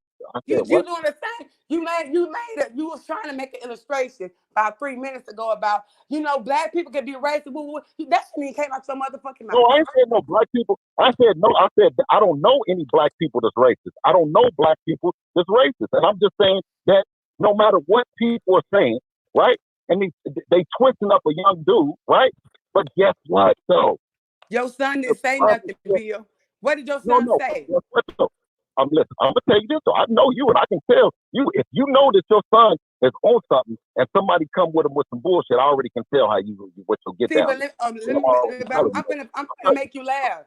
My son's from pre-K always been to a predominantly white school, so that when I come into play, they be mom. Just mom. My sons are very proper educated, proper grammar in English, however you want to say it. Very well mannered. Yes, ma'am. No, ma'am. They mama is something serious. But I made my kids. But can you please let the world know? Are you familiar or Fred? Are you familiar with Emmett Till? You remember Emmett Till? Like a 15-year-old kid, yeah. Yep. He was 14. Actually, 14 years old, right? And it was in 1955. It was in 1955, a year after Brown first education. Which in Brown's first education in 1954, it was the right for us to go to school. It's separate, not equal. We go to school with everyone and afford the opportunity to get down with everybody. In 1955, the Emmett Till case was his parents, similar to what I'm doing, the same thing. They left the casket open to see for the world to see what's going on. Now, if the world sees what's going on and they point out that Emmett Till was wrong, the mama was wrong, and the people was wrong, if you feel that it's a prejudice and that's what's going on, right? I'm here. I'm let the world know. It's two sides to it. It's their side and it's our side. If you're giving our side, why attack when I'm opening the book? I'm opening the casket and showing you what my son is going through. Serious. I'm not hiding this. I'm not covering. I'm actually showing this is what's going on. And guess what? Based on him going through it, he said, you know what? My people, or black people in general, were saying that, like the sister was saying this, I'm not fucking William, I'm not this and that, right? Right? But this is what my son is going through. So that's why I want to get on there. I was like, saying, damn, this is how we react to a 21-year-old kid that's going through something, and you saying, okay, well, I know that he should be able to do better. I know that he should be able to do better. I know that he should be. And Fred just said, well, that was supposed to be the one. Why can't he be the one? The one. Yeah, that's what I mean. You have to respect a people's initial response. You understand what I'm saying? It's an emotional response. Yes, there's some intelligence behind it. And you also got to keep in mind, we're coming in with prior experiences, prior information, and we are at a point, we are not even at a standstill. We're walking backwards, because when is a fighter or when is an athlete gonna say, nah, it's us, not y'all. We don't give a damn what y'all think. We don't care what y'all say. We are the product. We are the manager. We are the owners. But if we don't care about what's going, if we don't care about what happened in 1966, right, with some brothers that stood up, then how do we say that we really care about what's going on in 2020 with a 21-year-old? If we don't want to even discuss 1966, we don't care about 1966 and the Black Panther Party. No, it's not that we don't care. It's 2020, and we expected you to be Huey P. Newton. We expected your son in a 21-year-old way, and how a 21-year-old says it. You know, I understand he's 21. Like I said on the show yesterday, I don't care what nobody say. The young man is 21 years old. And so they're going to move in a certain way. I even use me as an example. I went to a white college. Who am I to say at 21? But I would tell you what was the objective of the Panthers in 1966? What was the reason why the party was started? To protect their own neighborhood. If I'm not understanding. The cop watch. Yeah, the cop watch to protect their own neighborhood. Yeah, and that the cops were fair and that were treating blacks the same way that they would treat whites. So it was the cop watch. What was the agenda in 1968, Fred? It was to provide food. I'm gonna tell you, food, it was to provide food for kids. Mm-hmm. The agenda, it was the same party, but the agenda had changed because we were in a position that we could make a difference. So should we have stayed in that same frame of mind? He was in a position. Now, do we question Devin and say that he's not in a position to help other young brothers? Do we condemn him because he's in a position where he has to be politically correct about the people offended, that he offended, that are saying that they're offended? No, but it's not about their thoughts, though. It's genuine. It's not about how they feel. It's not about how they feel. I can care less how they feel. Now I can't apologize to them for me being my authentic self. I can't. It's like 30 people coming up to me and saying, Fred, you should apologize to Kelly Swanson. Fuck no. She said black stories don't matter. How can I apologize to a woman that don't care about what I'm doing and what I'm about?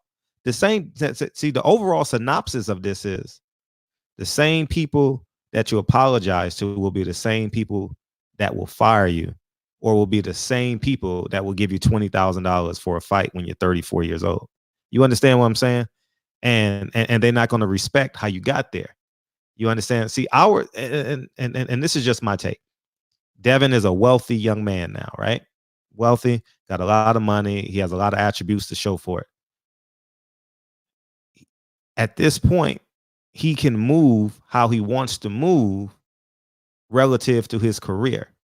You understand? We don't need everything we get, we have to earn, right? Everything I get, I have to earn.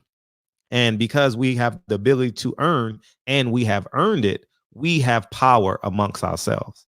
So at the end of the day, you're still going to fight Gary Russell. In my humble, I don't know who you're going to fight, but I'm just guesstimating. You still are able to fight Gary Russell. Guess what? Sold out crowd. The paychecks remain the same. Now, guess what? The WBC got a beg day way into a 135-pound fight. They got a beg day way in to get that fight. You understand? I mean, to get that fight sanctioned. You know what I mean? So the point I'm saying is we have to believe and act like we have the power. And in my humble opinion, if we would have flipped the other side of the coin and say, kind of like how I use my social media, are you going to disrespect me? Well, fuck Kelly Swanson. I'm going to put her on blast. I'm going to tell people who she really is. I think maybe we could have flipped the coin on them and said, you know what? This is what they're trying to railroad us. Now imagine 20,000 black people emailing, and same thing that WBC did. Same thing.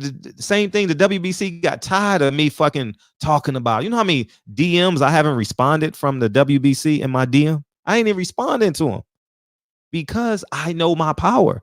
I know they don't want 500,000 clicks on their name on YouTube. That's where I'm coming from. I understand the long haul of it. That's why I'm in this, because I understand the long haul of it. And I think being short-sighted will make us anxious. Will give us a sense of fear. Will give us like, oh my God, well, I better make this decision now. But if we see the long end of it, I think it makes better sense for us, Mr. Haney. You understand? You see what I'm saying? I understand the history of it. I mean, I don't know it like you. You lived it. I didn't live it. I read it. I read it online. I read it in books, right? I didn't come home to my mom complaining and being hot, 38 hot. You know what I mean? So, but it's 2020, and I've been in this game going into 11 years now. I say this in all my videos, and I cry sometimes. I know what boxing did to Pernell Whitaker. Pernell Whitaker was better than Floyd Mayweather. Pernell Whitaker was better than Roy Jones because he could defend himself. But guess what? They robbed him against Chavez Sr. They robbed him against Senior and De La Hoya, right? So you know what he did? He linked heavier on drugs and alcohol. Heavier. And so when we abide by them, we compromise us. And every day, one day turns into 2, 2 days turns into 4, 4 turns into 8. And now Pernell Whitaker is dead, but he was dead before he was actually got hit by the car. So that's where I'm coming from. I see the long end of it.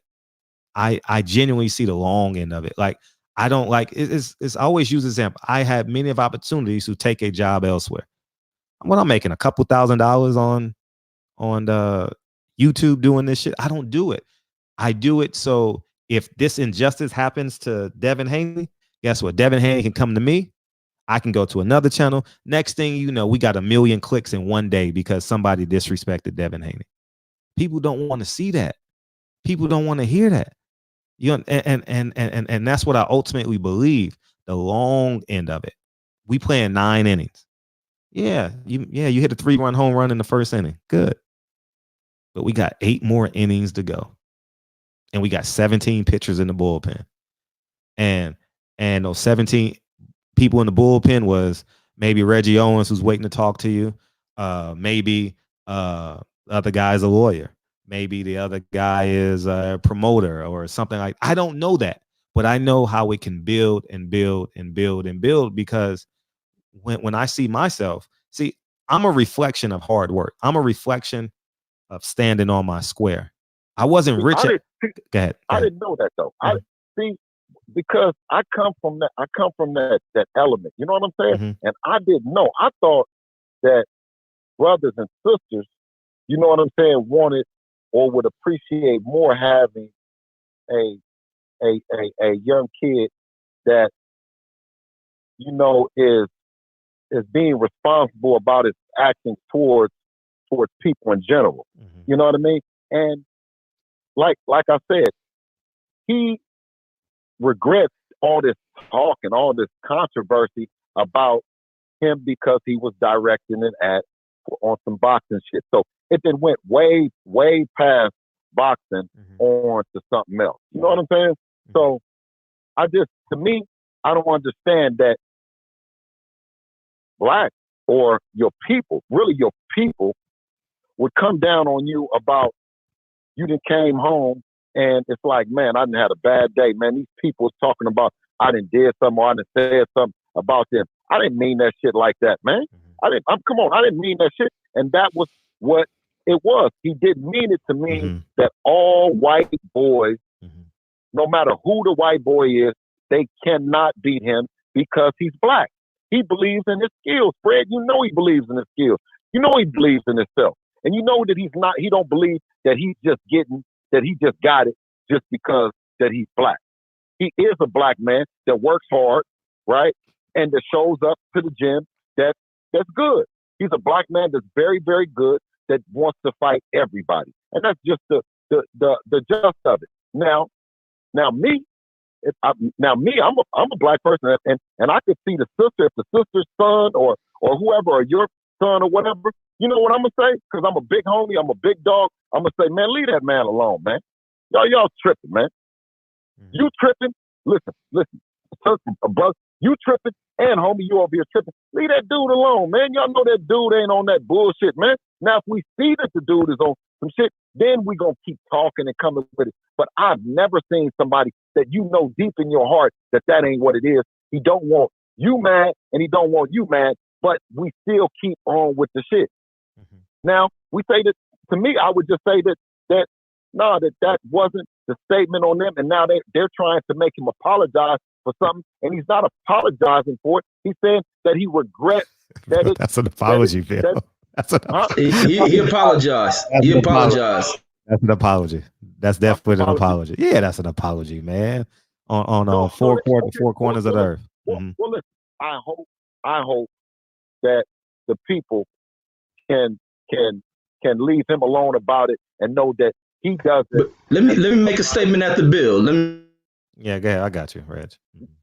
No, I said that I would hope that they would leave him alone about it and just understand that he. Now I'm saying this is directed at people that are saying that they're listening to your show, that they are offended by the stuff. And I'm saying, man, how could y'all be offended? They're saying, well, we grew up this way, and this is this. And then we saying, Sam, is that right? Okay, so that's the way you feel? Okay, I didn't mean to offend you. You know what I mean? I didn't mean to offend you. I didn't mean to offend you. So you guys say that that's apology. You guys say that's apology. Well, then, I have to accept. When they gonna watch us? When they gonna watch us play dominoes and spades? Why do we got to go over there and play Uno? Let me say this to Bill. Can I say something to Bill? Yeah, you gotta. Yes, sir. Yeah, what's up, OG Bill, man? Thanks for coming on here, and hopefully y'all stay over here where the support is. And the thing you keep bringing up about the 1964s in Oakland and the height of the Black Panthers, the one thing that stood true about the Panthers was their blackness, and what comes along with being black is being unapologetic.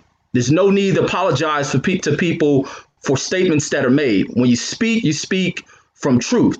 And nothing was offensive that Devin Haney spoke. And anyone on the other side feeling offended by that, there's something wrong with them. There's something they need to check within themselves.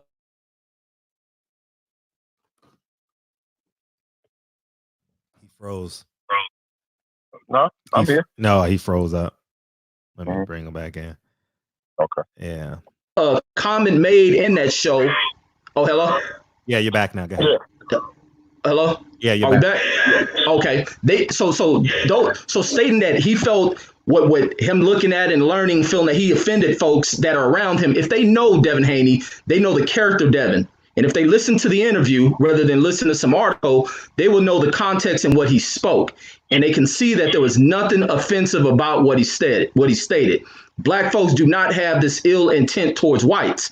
It's us fighting a racial system that has targeted us since the beginning of this country. Before this country is even defined as a country, we have always been up against the damn system. There was nothing that he needs to apologize. Apologies are for when you falsely accuse somebody of something, not when you make statements that had no ill intentions behind it. Now, if this is something you guys are signed with a guy named Eddie Hearn, Eddie Hearn's father has made the most offensive statement in probably the last 50 years in the history of boxing. Speaking about fighters being slaves, when he has a black fighter who's sitting next to him, and that same black fighter who sat quietly, why this dude made about fighters being slaves, he's the one that comes in and makes some comments about Devin Haney. Devin Haney true fans over here within the LWC brotherhood of not even just black folks. The LWC, when people look at it, because people want to pigeonhole and paint their own picture of what they think of the LWC ain't just all black folks. There's white people in the comments right now who understand what it is, and they can take things in the context for what it is. There's nothing prejudiced or racial about black folks. Whenever we targeting white folks, it's because we're targeting the racists that exist amongst them and the system that benefits them. Any white who stay quiet during situations like this, who acts as if they have some utopian type heart, but they're quick to come at when statements are made by folks like us. but they say nothing when their own relatives, because best believe they have relatives who speak so ill amongst black folks who they stay quiet about, but they feel so comfortable in telling a black person to go about correcting statements that they made without listening to the context of a statement. And speaking of him being 21 years old, I'm pretty sure Huey P. Newton and Bobby Seals were close in age. This is where you have a lot of fight in you. They know the true heart of Devin Haney. And then for even when Reese brought up about the post of flossing the money, it ain't time for none of that shit. And if Floyd is an influence, Floyd ought to know that. But Floyd lacks this outside the ring. In that ring, yeah, the intelligence is on high stout. But outside that shit, the dude lacks total intelligence. What he could have been doing with Devin, they could have been sitting on Instagram Live where they've been doing this shit, and they could have did some fundraising. They could have been on there opening the chat, doing what black folks move within this country, even during this times of what we're the condition of this whole goddamn this planet, what's going on this planet. Black folks are the one that are bringing the joy to this country. They're teaching the world how to heal, because we are the ones that persevere and ride through anything. This is the moment Devin should let that shit floated in the wind, carried on, regardless of what detractors are trying to paint him as, because nobody views Devin as a damn racist. There's no even reason Devin should have thought of it. Sometimes you sidestep whole shit, and that's what's coming at Devin. It ain't coming from his fans. It ain't coming from his friends. And anyone who says they're his friends and is telling him to apologize, you may need to look at the motherfuckers, because some false shit coming from them. Devin got real support over here, and there's going to be support from him. But he must tighten shit up and not be apologetic as a 21-year-old dude. He's not a kid. This is where you have fight. Y'all from Oakland. Y'all understand this shit. And being black is unapologetic. What are you apologizing for? But I'm gonna open the lines because other people got questions. But let me speak to this. White folks do not control the dynamics of the sport of boxing. Is the other thing that has to be understood. The talent is what controls the sport. There's black talent, and there's a black man who fucking controls the direction of the sport. There's other guys trying to compete with him. The guy you guys signed with, Eddie Hearn, is trying to catch up, trying to get up to the ankles of Al Heyman. Al Heyman is where it's at, and that's where I thought you guys should have been at. I hope the apology wasn't made and thought of not offending this white promoter you're signed to, but there's other people that are out there. But the talent is always going to go through blacks, regardless of who offended. AB done said some of the most offensive. I'm gonna get off. AB done said some of the most offensive shit in this game, and he said it to white folks, and he ain't apologized for shit. But that's all I got, Bill. Yes, sir. I respect your opinion, brother. All right. How much time you got, Bill? Yeah. No, hey, but Fred, can I just come? Take your time. Yeah. Okay. So, no, the thing is that I want my people to understand this. Me, I'm 49 years old. You know what I'm saying? Mm-hmm. And if I had said it, then I'm sure that, you know, I would not be apologetic about it, because it would have been a 49-year-old calculated, you know, a 49-year-old experienced person that said it. Mm-hmm. What he is trying to say is, now, this is what I would say what my people is. I would say to him is, if you think that Devin said it, if he said it, you know, racially, or if we as a people, you know, I'm like not staying on code that we have like some kind of, you know, racial agenda at these people. Mm-hmm. You see what I'm saying? Then I would say, man, don't apologize, because we're on code. It's an agenda, right? But when I come to y'all humbly and I say, you know what, this kid, we know that this kid didn't mean it like that. They're trying to say that it's like that. So what he's saying is, how can you go into what people are thinking? Only thing that you can say is, I regret that I said it, because I know now that you guys find offense in that. You see what I'm saying? So if that's the case, then we can just say whatever the fuck we want to say about whoever we want to say it, and then we say that fuck you then. Shit, you know, I don't believe that you're offended by that. I just don't believe it. You see what I'm saying? So to me, that was the thing of being a man, especially with raising him, is saying, man, did you Did you go down there? Did you try to do that to them people? Did I hear that you done did that? Them people don't got nothing to do with this shit. Zero. Get at the person that you're trying to get at. And that's how I was raised in Oakland. I wasn't raised that every white person is bad.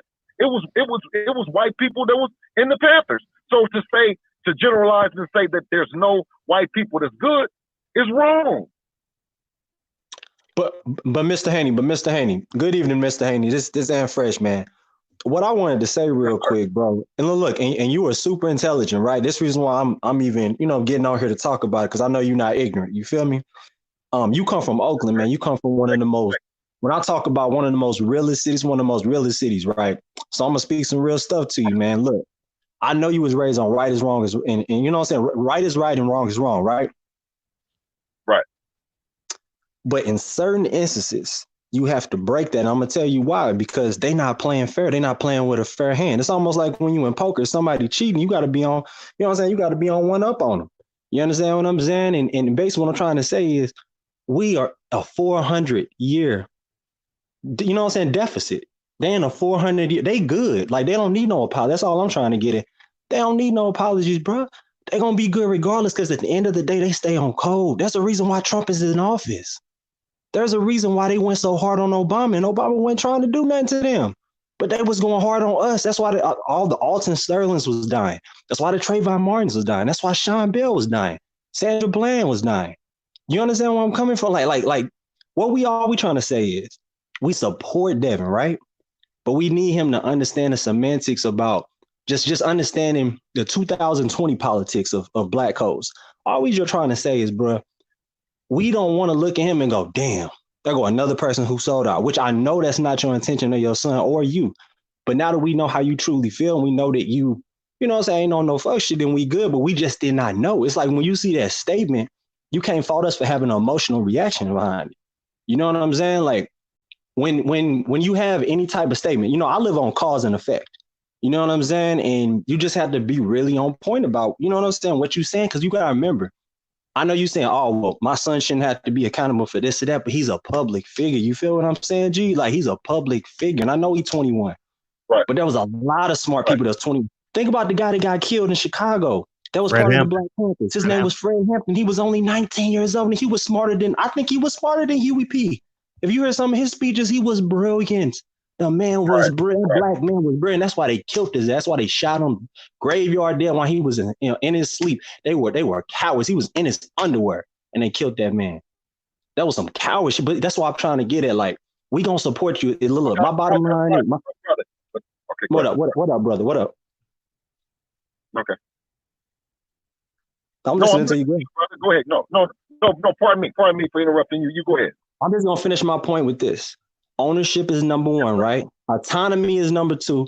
And number three, we have to stay on code and practice group economics. Group economics is going to get us out of this. There's a reason why the Jews built Hollywood. The Jews built Hollywood so they can get out of the ghettos. Black people were not in ghettos. Black people were only 5% of the population in jail. Majority of people that was in jail was Jewish people. A lot of people don't know this. Back in the 1910s, we invented damn near everything. We can do it again. And it starts with people like you who got the millions of dollars. It started with the people like you that got the platform. You know what I'm saying? You got a handsome son that's powerful. He's strong. He's a young Black man. Like, just understand your power, understand your autonomy, and we gonna support you, brother. We just need you to stay on code with certain stuff. And we not hating, we not trying to talk down to you. The reason why we even coming at you like this, because we passionate about what he got going on. You understand? And look, win, lose, or draw, I'm gonna support him. So let's say if he lose his next fight, I don't give a fuck. I'm still gonna be Team Haney, but I just need to know that he team us. You understand where I'm coming from? I just can't respect if he was to take a different route and, start bootlicking or soft shoeing or cooning, which I know he won't, or tap dancing, I know he won't. But I'm just saying, like, we just trying to make sure he not on that type of time. That's basically my bottom line. You feel me? No, yes, sir. Yes, sir. No, I value your opinion, man. That's why I wanted to hear, you know what I'm saying? I want brothers and sisters to pull my coat like I'm not wearing a sweater. You know what I'm saying about it? Because my whole thing was that I thought that we needed somebody in the game, playing the game the way that it's supposed to be played, and we taking the money and the resources and everything and building from there. Because you know what I'm saying? Well, fuck it then. Don't even get in the game then. Come on, you know what I'm saying? Over the top. Go to Oakland. Go hang out in East Oakland then, man. You know what I'm saying? Don't even play the game then, man. You know what I'm saying? Just play that game over there that the rules are, you know what I'm saying, that involves black on black. You see what I'm saying? Because that's just the way that they do. The other part of it. And then you say, okay, well, if you're not in that game, then you come over here and it's a game. My mama always told me every time that I got in trouble, she say, baby, you're not playing the game right. You don't even know how to play the game. So when I'm talking to my brothers and sisters, I'm like, okay, damn. You know what I'm saying? Because if I raised him and then he was like, you know what I'm saying, fuck it then. You know what I'm saying? Fuck them people and woo.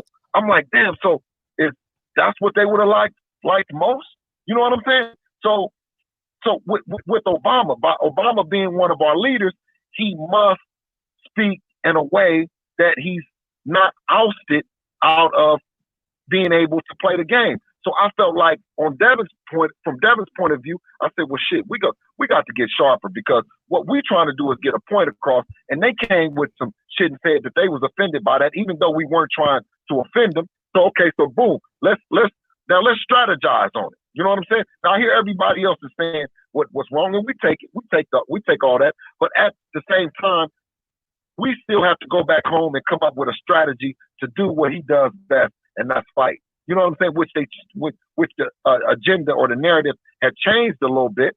You know what I'm saying? Which you see him out. He's if you look on you know his Instagram story now, he's you know, doing something for the Nevada homeless youth. You know what I'm saying? We respect that 100%. We respect that. No. So you know what I'm saying? But it's like when you come from that element, and I'm just got to keep it 100 with you. It's like, even with us as blacks, right? If we see a race, someone of another race that show up that's weaker, and it's a brother that's pushing up on him, we might say, the stronger brother might say, man, leave dude alone. Now, I don't know if that happens in other races. I know for sure it happens in our race. You know what I mean? We're always forgiving people. We're not even trying to do nothing. You dig what I'm saying? So it's like I'm not lying to you. I don't know of no organizations that we on some racist shit. You know what I'm saying? Like, if the phone should lit up and say, be capping, man. Be act like he don't even know the such and such exists. The people is capping, because we not even racist. We not even on no racist shit. And Devin wasn't speaking on race superiority. He was speaking on his superiority. You know what I'm saying? He never spoke about that. And I'm saying is, for a kid to look like, this was my opinion, is when a kid looks like my kid, right? And he sees my kid, the superior order, and him as a human being, and he draws down energy from that. Then I'm happy. I'm happy than a motherfucker that he is. When a kid of another says, oh my God, I would never want to fight him, man. That dude is something else. I'm happy as well. You know what I'm saying? So for Devin to be acknowledged even by y'all, for y'all, the LDBC and some brothers to spend an hour talking about him, bro, I'm way past happy. You know what I'm saying? I mean, nothing can change this. Still, we reached a place in life that, you know, because you guys, we keep it real as a people, and if he was doo-doo, we'd say, oh man, if you don't knock it off, man, and get up out of here talking that shit, we're not gonna represent or stand behind that. But do I think that, you know what I'm saying, a big, I don't even know what I want to even call it, bro. You would have to tell me what can happen. We're not telling them to be perfect, Mr. Haney. It's not an attack on your son, meaning like we're not telling them to be perfect. We just saying stand on your square, because there's too many men, black men, that they be apologizing for everything, and we shouldn't have to feel like we little boys amongst men. That's just really the bottom line. Look, we not trying to talk down upon you, bro. You know what I'm saying? We just say it's about self-esteem. Remember, remember, he's in the public eye. So other black men, if they see him saying, "No, man, I stand on my square. Look, I wasn't trying to be no racist behind it, but I'm just standing on my square. I'm gonna do what Bernard Hopkins do when he said about Joe Calzaghe. But guess what? I'm going to win. I'm going to win. Bernard didn't win when he fought Joe Calzaghe. Joe Calzaghe had the last laugh. And that was pretty sad for us because he said what he said, but he didn't back it up. What makes everything great, what made Floyd great, is that he backed up everything that he said. Yeah, he made a whole bunch of mistakes, but every time he won, that's the only reason why people was rocking with him, because he was standing on what he was saying and winning.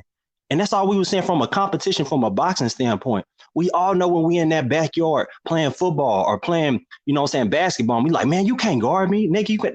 We all know that was the same terminology you was using with Lomachenko, but you just came to say why. And but there's nothing to be feeling like, oh man, I feel so bad that I said that. Don't feel bad, because at the end of the day, people gonna always have a perception about you, bad, good, or indifferent. That's just life. So just look, my bottom line is stand on what you say. You know what I'm saying? Mean what you say. And just understand that you got men that are looking up to y'all. I'm talking about because y'all are public. Look, no matter what anybody else want to say, oh, I don't look at him as this or that. There are other men who do. There's 100,000, probably even 1 million black young men that look up to the new generation, which is you. You know what I'm saying? What you got? Devontae Davis, Ryan Garcia. They looking up to y'all. So what y'all say matters. That's all we saying. What y'all say matters. That's just what it is. Yes, sir. Influencers. I appreciate it. My call, man. All right. How are you on time and stuff? Who? You. Man, it's quarantine, man. Oh, Come on, all right. I got Big Dose, EJ, H Money, and Reese. So that's the order we going in. I like Big Dose. I like the name Big Dose. I don't know he's next. He's up. Big Dose. He's up. All right, cool. All right. Go ahead, Big Dose. Big Dose. He fell asleep. All right, we'll come back to him. Yeah. Yeah. You gonna be in. Yo, what's up, man? Hey, mad love from the UK over here, man. Mr. Haney. I just want to say to you, look, man, I would really appreciate you coming over on here, when the news broke that you're over here, and I bet you must be stressed out, but at the same time, getting to hear that people's opinion and people's take of how we feel. I mean, how are you feeling right now? I mean, you know what I mean? You feel like you must feel like, say, boy, you be jogging at night time, How you feel? No, I think that it's like I explained to someone earlier. I said that I think that it raises some good questions. Now, this is what I was saying to people I said you hear opinions on both sides. You hear opinions in the UK, you hear opinions in the US, and they're all different opinions. So I was safe to say that, no one's maybe, like Devin's not wrong behind it, because he has people that's speaking for him. He has people that's speaking against him. So how can he necessarily be wrong for it, is what I looked at it. You know what I'm saying? But I want to hear your opinion, because I think that they say that the UK slang and the way that they accept certain things is different. But this was kind of new to us. So to hear a brother from the UK, because I heard a lot of brothers saying it.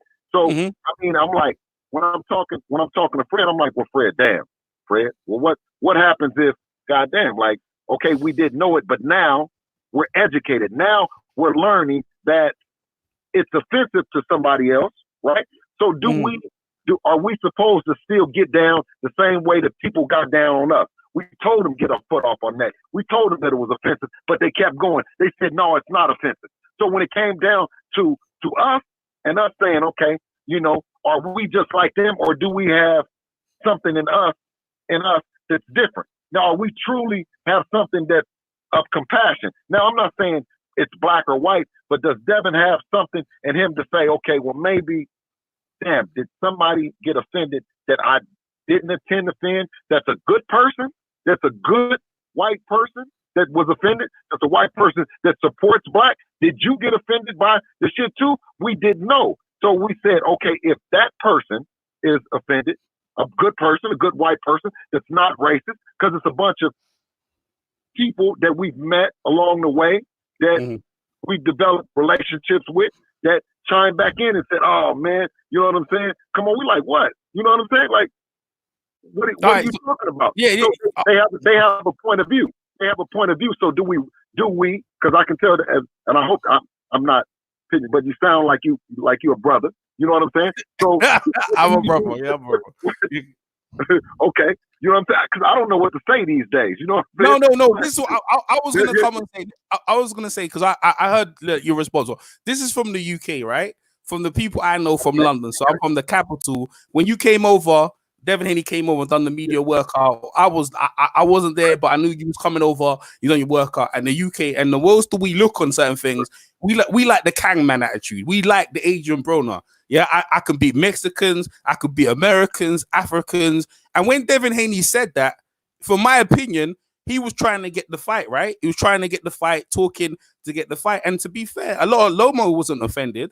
But at the same time, yeah, it was like people actually talking about the fight, and certain people were saying, yeah, it was a racist statement, and certain people accept. So from your perspective, that's not the perception you probably wanted to give out. But at the same time, you the results were there. Like people talking about the fight, yeah, they were talking about the racism, but maybe you want to be clean cut. But as other people said already, if you want to be friendly in this sport and act like Parnell Whitaker's one of the great things, Parnell done everything right. Or even Peter Jackson, even before him, right? They tried to do everything right, and they still took the mick out of them, right? So Floyd learned from all them other guys and said, yo, bro, I can't be like that. So you have to decide what you want for your son and the character, because people are going to ride with your son. When he made this statement, a lot of people said, yo, they jumped on board. Then on top of that, people actually in the UK, they want to see the fight. Like they want to see a lot of people who you could say they want to see your son lose, so they was willing to pay the tickets. So you was actually getting the results that you wanted, right? That I mean, it was working. Now, what this done is kind of like you got the wind in the sails. The ship was moving. It was going that way. So when this statement, the thing came out, it's like, oh man, it's like you feel like the wind has come out the sails. So in the UK point of view, they're not for you in the UK. We ain't like that. It's like, end of the day, some people gonna like you might have something to say, but it's like this, right? You're in the UK, you come to the UK, and a reporter comes up to you and so, you made a statement about saying about Devin Haney said he don't fight white fighters. What do you have to think about that? You say, well, I'm not commenting about that. I've already made my statement. We ain't commenting about that. We come here to fight, and that's what we came here. And you just deal with it professionally. You don't even have to answer the question. Like I mean, the fact that you're even here talking to us right now, that's great. But real talk, you don't need to answer the question to anyone else than your fan base, which is here right now, and obviously on Barbershop Clubs. That's in the UK, I feel, in the UK, because really into the UK, they go about their lives. Most of the UK fans are drunk, right? When we go there, we drunk, we singing Sweet Caroline. We worry about that stuff, bro. We paying our tickets. So in the UK, I'm saying from the UK perspective, it ain't that serious. But in the same time, from you guys were making head waves in terms of like, oh yeah, so yeah, why isn't Devin Haney fighting for the title? So he actually got the attention talking. He actually, like I said, got the ball rolling. So I'm saying from the UK point of view, from what I know, I wasn't offended by it. Now, if the people were offended, they never liked Devin Haney in the first place, so I don't really care about them. But from you guys are doing the right thing. You say you did the right thing. It caught the right reaction. So I'm saying right now, like, yo, I mean, you can tell me if Eddie Hearn called you, because that's what my first reaction. Like, did Eddie Hearn or someone else call you and say you need to put that statement out? Now, I mean, I don't know if you're gonna tell us that, but did someone tell you to put a statement? If they didn't, then boy, you just let it ride and see what happens. Like even Billy Joe Saunders, right? He's done a lot of nefarious things, and the British board, they give me, you should have said that. But we're all adults and mature, right? We can deal with it. I tell you what I was really worried about. If you remember Dillian White, he was fighting Lucas Brown, right? And Lucas Brown on Twitter, he had a Gorilla picture about Dillian White, and I think his girlfriends must be mixed race, right? Half black, half white. And he put that picture, and he came to England, right? So we're in the press conference. So I do media, same as Barbershop, right? So I'm there in the media, and Lucas is sitting there, and in the media thing, in the press conference, like Dillian brought up, because how can you come to my country and you put racist stuff out on Twitter? And it completely blew Lucas's mind that he couldn't focus on the fight. It got at me. So I'm trying to say to you, you can't let this, right, get to the point where it's going to take you out your game, because this is where people are looking for cracks in your game. Like you've said it, it's been said, And that's what it is. You know what I mean? And now it's like everyone said, either you're going to prove it or you're going to get it done. But you can't let this be cracks in you. You can't please everyone. And I feel that that's what you're trying to do. You're trying to please everyone and not upset everyone. But I'm trying to say to you, other people are not upset. If they didn't like you already, they ain't never going to like you. You know, you're doing a very good job with your son. Everyone knows your son's respectful. And we got it. We got what he was trying to do. He was frustrated and trying to get the fight. And I reckon it's going that way. The apology or whatever you put out, maybe that might hinder it. But and then the biggest thing, you're still going to win titles. So from the UK perspective, yeah, I don't think the UK fans are going to be overly. If you're not bothered to buy it, then we're not bothered to buy it. If you come to fight and you do your thing, it's not really a big thing in the bigger schemes of things. So you keep doing your thing, my brother, and your son do really well. I really respect that. You know, obviously it's late over in the UK. My barbershop, I really appreciate you coming on. But I'm trying to say to you, really, and you look at it and the next day, it's not as big as what you think it is. The rest of the world, we're looking at it, it's like there's other things going on. We got Corona, there's other things big, right? It's just something to talk about right now. But real talk, you're gonna get that fight with Lomachenko. This was helping to get that fight with Lomachenko because his people and the Russians were putting pressure on him. Say, yo, why are you fighting that guy? That kid's too mouthy. You need to do something about it. So you going the right way. All right, man. I appreciate it. I'll let someone else jump in. Thanks very much. Brother, what's your name, brother? EJ Boxing Live, man, from the UK. EJ Boxing Live. No, I appreciate it. I just wanted to be able to, recognize your name on it. But yeah, no, I appreciate that. But one thing I just wanted to just point out to you of why we chose to put out the press thing and mind you, we're getting a lot of different mail, different DMs, different stuff. My mom, they're talking at work, they're talking, it's talk everywhere. It's good. So it's good, isn't it? It's good to be popular. Isn't that good? No, for Fred, for you, you know what I'm saying? For everybody that's in the boxing game, right? Even Lomachenko, the fighters were not upset, right? The fighters, Lomachenko didn't appear to be upset. Luke Campbell. Okay, so now what I'm saying to say this is, growing up, I was taught that it was difference between people that's in the game and then civilians. The fans and all the people that are calling in, I'm taking time because they're civilians. If it was a boxer that had said it, I DM the boxer, say, what's going on, bro? We all talk like this, and we all, when did this bother you? Because he's in the game. So we understand in the game, but now these civilians have been offended. So one thing we say too, because it's collateral damage, you say if any civilian has been offended by this, listen, don't be offended. It wasn't directed at you. If you like the show, come to the show. If you don't like the show, if you want to see me lose, come to it. Whatever the case may be. If you don't want to come, listen. Talking to you. You know what I'm saying? No, but listen to me. You see, the thing is, you got to look on the history thing of this, right? Ali, right, everyone loves him. By the time he won the most gifted fighters, he went to the Olympics, won gold medal. He done everything asked of him, right? They still dislike him. Why? Because they still dislike him. My point is this. They don't like you anyway. I understand what you're trying to say. You're trying to hear a certain audience. They don't like you, right? And they don't like you, and they want you to lose, and they want Lomachenko to win. That's it comes down to it, bro. And that your frustration was correct.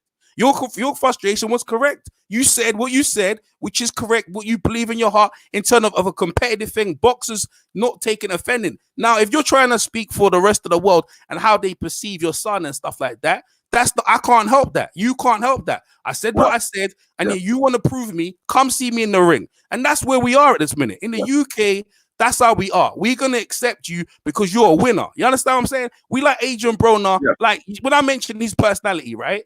About that person, because Devin never really showed that side. People saw that side of him. They liked the idea that he showed some sort of braggadocious. They liked what they saw him talking. That even that little thing he just said there, bro. The whole world is talking about it. Why hold that back? Why you need to nurture that characterism of him. And don't be threatened that they gonna like you. You need to sit down and say, "Listen, are we gonna make money, or we gonna make this money, or we gonna have peanuts, bro?" Because real talk, they gonna hate us. We gonna make that money. They gonna treat us this way, but we gonna make a lot of money. But at the end of the day, after it's all said and done, you gonna get the respect that you deserve. Devin Haney is a talented, and there's certain people that look, bro. You saw what happened to Deontay Wilder. You saw how people were. Deontay Wilder put himself in a position. He told Fury what he was going to do, and Fury went to the Kronk gym and he learned from a black trainer how to get him beat. You know what I'm saying? People are planning to get your son beat. This is not the time right now for you and your son to be worrying about what people will think. Your head's in the game. We out here kicking ass. That's what we're about. We ain't taking no prisoners. What you did right, what you said, you said what you said, and that's what we're doing here. And that is it. That is your stance. No more. You need to be out here explaining to other people what you do. I know we really appreciate that, but it has to stop. You always to stop. You go focus on training. We need to focus on getting the fight with Lomachenko or whoever, and that's it. We ain't answering no questions about it. If you want to ask a question, come talk to Barbershop. Come over here because you've explained it here. Send them over here, and that's it. And that's all I got to say. Right? Big up to you. Big up to you. Big up to your son. Big up to the people in the chat, brother. Yeah, man. Big up to that, man. Appreciate it. Really, thank you, man. All right. All right. You got a response?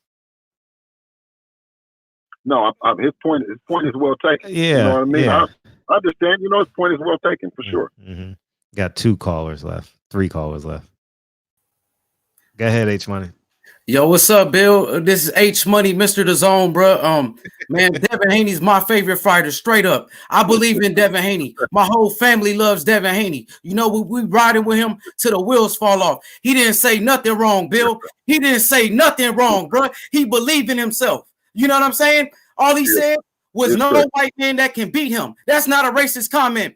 That's not a racist comment. He didn't say no Peckerwood can't beat me. He didn't say no cracker can't beat me. All he said is no white boy can beat me.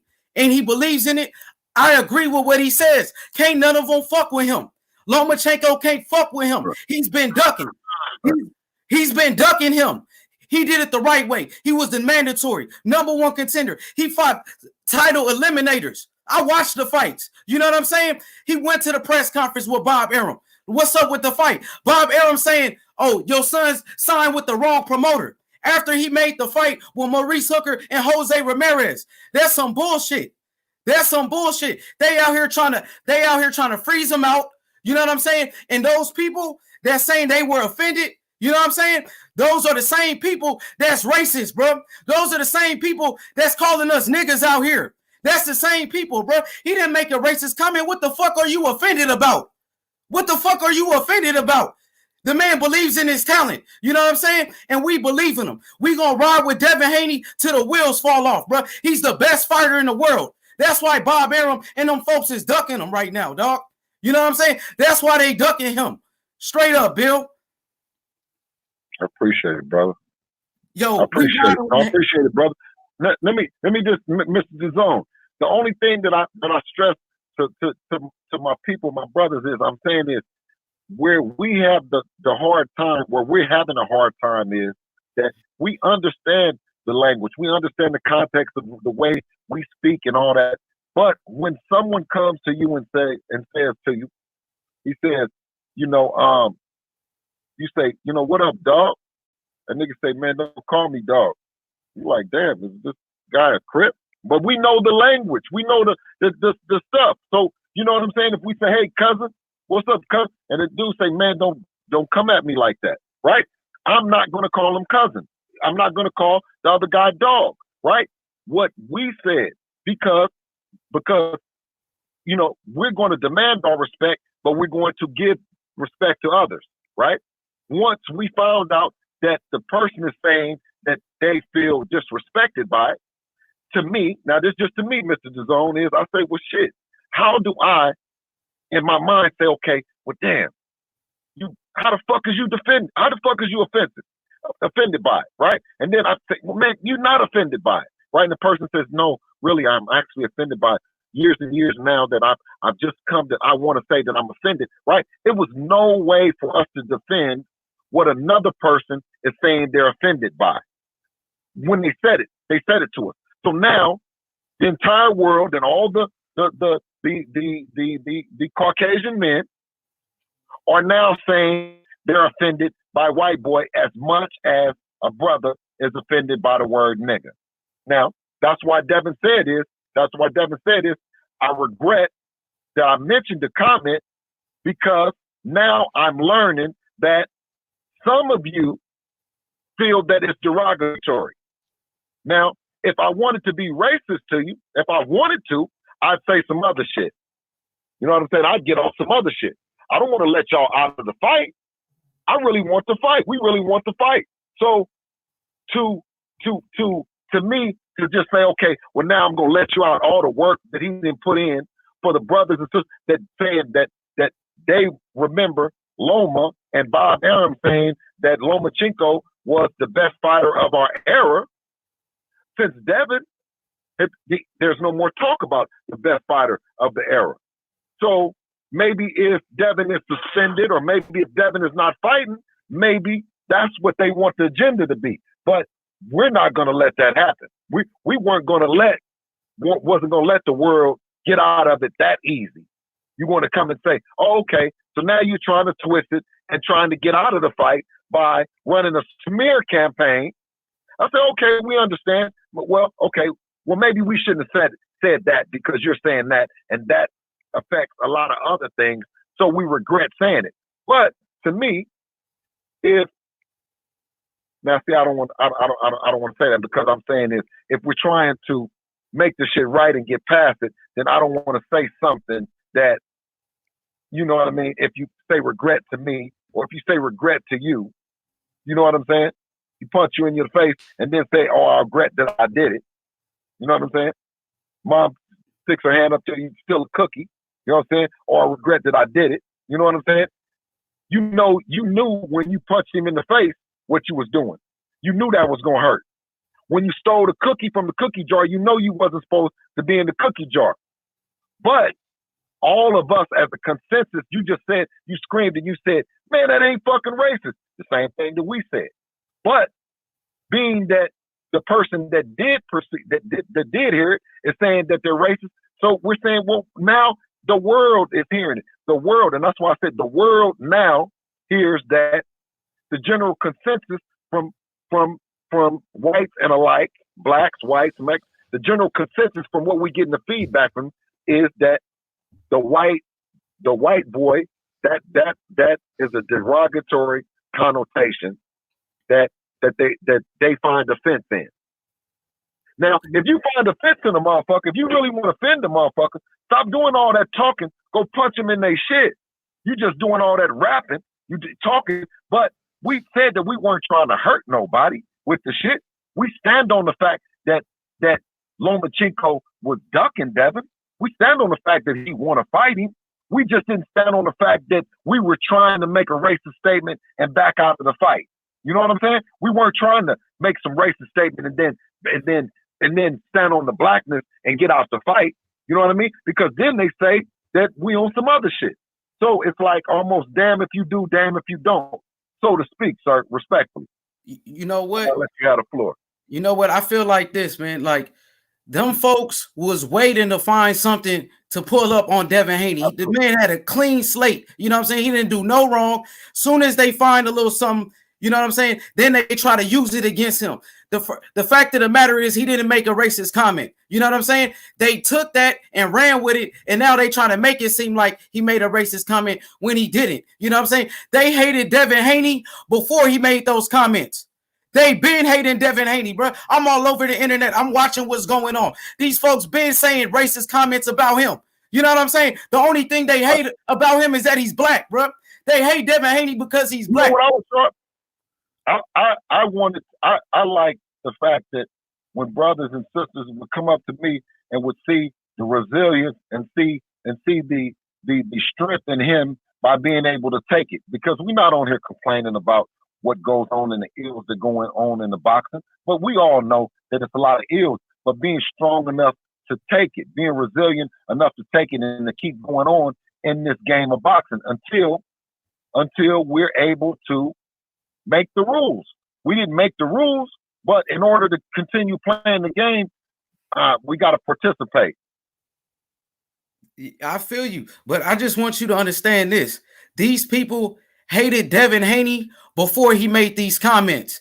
They was trying to find something. Now they got something to cling on to and try to put it on him. You know what I'm saying? But these are the same people that been hated him. You know what I'm saying? So now they just got a little something to use against him. He didn't say anything wrong, Bill. I'm telling you, bro, that he believed in his talent. You know what I'm saying? He didn't say nothing wrong, bro. You know what I mean? So I just want you to know that. I believe you. I appreciate you. No, I appreciate you and your family, brother. And we both know that he didn't have any intention of saying something racist, and he didn't say anything wrong from our perspective. But unfortunately for Devin and for me, that it's the general consensus of a lot of people that did find offense in it. You know what I'm saying? Yeah, that's the same people that hated him before. That's the same people that been hating on him. I'm telling you, bro, that's what's going on. Yeah, no, you're 100, no, you're 1,000% right. You're 1,000% right. It's just that's a tough one. That's a tough one to deal. That's a tough one to deal with, because the people that are saying that they are offended by it, that are coming forth, unless they had ghost pages, you know what I mean? Unless they had ghost pages, but you know, they're also saying they're offended. You know what I'm saying? Like a Lou DiBella, for example. You know what I'm saying? Who's a white guy that's in boxing, right? Who said that he was offended, or he said that racism doesn't deserve a place in there. So he viewed that as racist, or he equated it with racism. We're like, damn, that's not racist. But the way that he grew up, or the way that he's thinking it to be racist. And I'm like, all right, well, fuck it, man. Because we didn't intend on it to be racist. So if you got that by that, then we regret that we said it. He regrets that he said it, because he didn't know that it was going to be, that you was going to feel that it was racist, or there was a door. Because if you honestly, if you talk to Mr. DAZN, or if you talk to Fred, or if you talk to any brothers before he had said it, we all would have said that that's not racist. You know, if he'd have said, man, I'm, such and such, we wouldn't have said it. But we're not the people that's writing all the stuff, that's writing all the articles, and that's writing it, and they're writing it from the bottom of their heart. They writing, like, you know what I'm saying, essays about it. So for me to come and say, motherfucker, you lying. You know what I'm saying? I'm like, how can I do that, Mr. DAZN? How can I say that they lying, though? How can I say that he's honest, that the people that, not the people that's writing the stuff, I'm saying every last person is lying about being offended. You think I can say that? Nah, you can't say that, but I feel you on that one. But you know what? It's just the truth. We know the truth. You know what I mean? We all know the truth, man. They just trying to find something to put against him, because they know he's a threat. They know he gonna fuck up Loma. That's why they've been hiding. That's why they made him a franchise champion. You know what I'm saying? They know what's going on, dog. They've been avoiding a fight, man. He don't want nothing to do with Devin Haney. He out here talking about Gervonta Davis, who was in a different weight class for years, talking about Tank Davis, who wasn't his mandatory, but he got Devin Haney right there on his ass, and he ain't saying shit about that. He ain't saying a motherfucking thing about Devin Haney, bro. That shit crazy. You know how hard that is too, brother? Mr. DAZN, do you know how hard that is, and how much training Devin has gotten, you know what I'm saying, to be on Loma's bumper like he is, you know what I'm saying? And for the powers to try to twist it, man, I didn't want him to get out of that. I didn't want you know what I'm saying? Now, if we was ducking, you know what I'm saying, ducking the fade, then I'm sure we're going to come in and we're going to say a bunch of shit. We're going to say a bunch of shit not to take the fight. You see what I'm saying? So as a collective, when we sat down as a family, we're saying, Dev, shit, you have to, you got to talk to the people that aren't on the pages. These are the people that saying, oh, I liked you, Devin. I was just starting to like you. You're one of my favorite fighters. Why did you say that? That kind of thing, Mr. DAZN. So I don't want to, you know what I'm saying, hold you up and keep saying to the people the same thing over and over. I'm on here because I want to hear, you know what I'm saying, what you got to say, brother. You know what I'm saying? Because I value you and everybody's opinion that then came on. You know what I'm saying? Because it takes a village to raise a child. You see what I'm saying? So I always wanted, if you seen me and you say, hey, man, you got a good dude. And if anybody, I'm saying any of the callers can call in and say that Devin has been disrespectful to him. You know what I'm saying? Because that's the thing is, don't disrespect, you know what I'm saying, nobody, but demand your respect. So I felt that in the end, when I'm seeing the people, now if it's just a few bigots and a few racists and people that chiming in, but when I'm seeing people that are good, you know what I'm saying? People that are good calling me up and saying, or the people that have shown me good and haven't shown me any negative, that are not black, and that are saying, you know, yeah, well, it's two sides to it, Bill. Even with all you that you're educated and all this stuff, it's another side to it. They have a opinion about it, and I'm saying, okay, well, and then when intelligently when they sit down and say, well, what was you trying to do? What did you try to do? What was the get Lomachenko in the ring? We were just talking about them fighting with exactly. Exactly. So you mean your objective was that? So let's clear it with the people. And that's why I said this is a clearance. This is clearing the air. Everybody's saying there's apology, but he's not apologizing for something that he didn't do. But he's clearing the air and saying that I regret the fact that I said it because I didn't know that it was that. And I'm not gonna say it again because I know I understand what's going on. And if to me, it's saying, okay, well, you saying that you're not gonna say it is the right thing, because if you was gonna say it, then just saying white boy, it's a lot of other names that's more derogatory and more to the point that you could have said that was really that. You know what I mean? And I think that this is what I think too, Mr. DAZN. I said is that we couldn't be slick about it. We can't come to our people and say, you know what I'm saying? Come on, man, you said it racist, and now you don't want to stand on it as racist. You know what I'm saying? Right? You know what, Bill? I'm just gonna be honest. I'm from LA. Like, you know, they had a clothing line in LA called, you know, White Boy. You know what I'm saying? There's a lot of white dudes out there. You call them white boy. You know what I'm saying? It's never been a racial term ever. You know what I'm saying? Ever in life, bro. You know what I'm saying? Plenty of the people. What's that bakery in LA? Ain't it a white bakery? You talking about the boys? Something like that. Doughboy downtown. But yeah, downtown. Yeah, Bill, you know, I don't want to take too much of the time. I know it's other callers. I just want to say this, man. You know, we all know Devin Haney's comments was directed towards Lomachenko. You know what I'm saying? The white boy he was talking about was Lomachenko. And Lomachenko, you got a problem, bro? Do something about it, bro. And take the fucking fight. We on your ass. Hey, Fred, appreciate it, bro. Thank you for allowing me to talk to Bill Haney, the best trainer in the game. Devin Haney and Bill Haney, the best father and son combination in the history of the sport. And we signing out. Thank you, brother. Thank you, brother. Thank you. Your girl's back. Hey, yeah. Please let the sister in, man. You next, Big Dose. Let me know, sis. Hey, my voice is gone, and I don't know what happened. First of all, let me just make this clear. I don't speak for nobody. I'm not we. My name is Cherie. So when people call in, we, no, because everybody don't think the same. What I will say is this: Devin's athletic ability and his resume has nothing to do with anything. I would never take that away from nobody. Period. That's just not who I am. I would never down talk nobody's career ability, what they've done.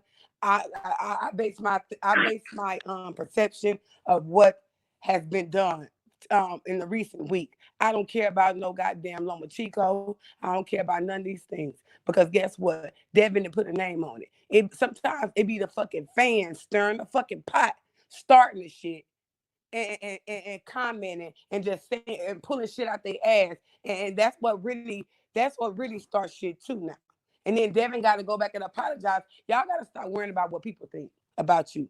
I don't give a damn. They already have a perception. You're already black. You already have a disadvantage. We are, especially black men. He already came into this world with a disadvantage. Okay. So at the end of the day, people gonna perceive what they want to perceive. You're not God. You cannot make people like you. You cannot make people talk to you. You can't make people do that. You cannot force people. They have to like you and they don't. But life still goes on. So once we get that out of our heads and our minds and realize, okay, whoever fuck with me, that fuck with me. If you don't, you don't. Life go on. My life still gonna go on. Then it'll be a better outcome. You understand what I'm saying? Like, I at this point, okay, it happened. After the day, I let it go. Just don't let it happen again, or be mindful. And if you don't know, ask someone that does. You know what I mean? And don't just ask somebody that's on a certain statue because they this and that. Because half the time, them motherfuckers don't know shit. Ask somebody with some substance, some wisdom. You understand? Some experiences. You know, I'm not gonna knock that boy. Just don't do it no more. This is your lesson. You know what I mean? Everybody got one time to fuck up with me. You know what I mean? Because I'm not everybody. With me, you got one time. Okay, you gonna do your due diligence. I say due deals. That's for sure. I tell you know what I mean. I got my own slang. However, okay, since you said you young, okay, I'm gonna take that. I'm gonna give you a pass, but don't do it no more. You know, learn from this. Because at the end of the day, y'all didn't put no name on nothing. Stop letting these fucking fans dictate and control what the fuck go on in y'all motherfucking life. Because I don't know y'all personally. I ain't never stepped beside you personally. So I'm not gonna sit up there and tell you about what's going on and this and that, put my assumption on some shit. You understand? Don't stop letting people dictate what the fuck y'all got going on and cause confusion within y'all shit. You see what I'm saying? Because at the end of the day, we may talk our shit from afar, but we don't go to bed with y'all behind closed doors. We don't pay, you know what I mean? Like, I'm not calling the bill company and paying your bill for you.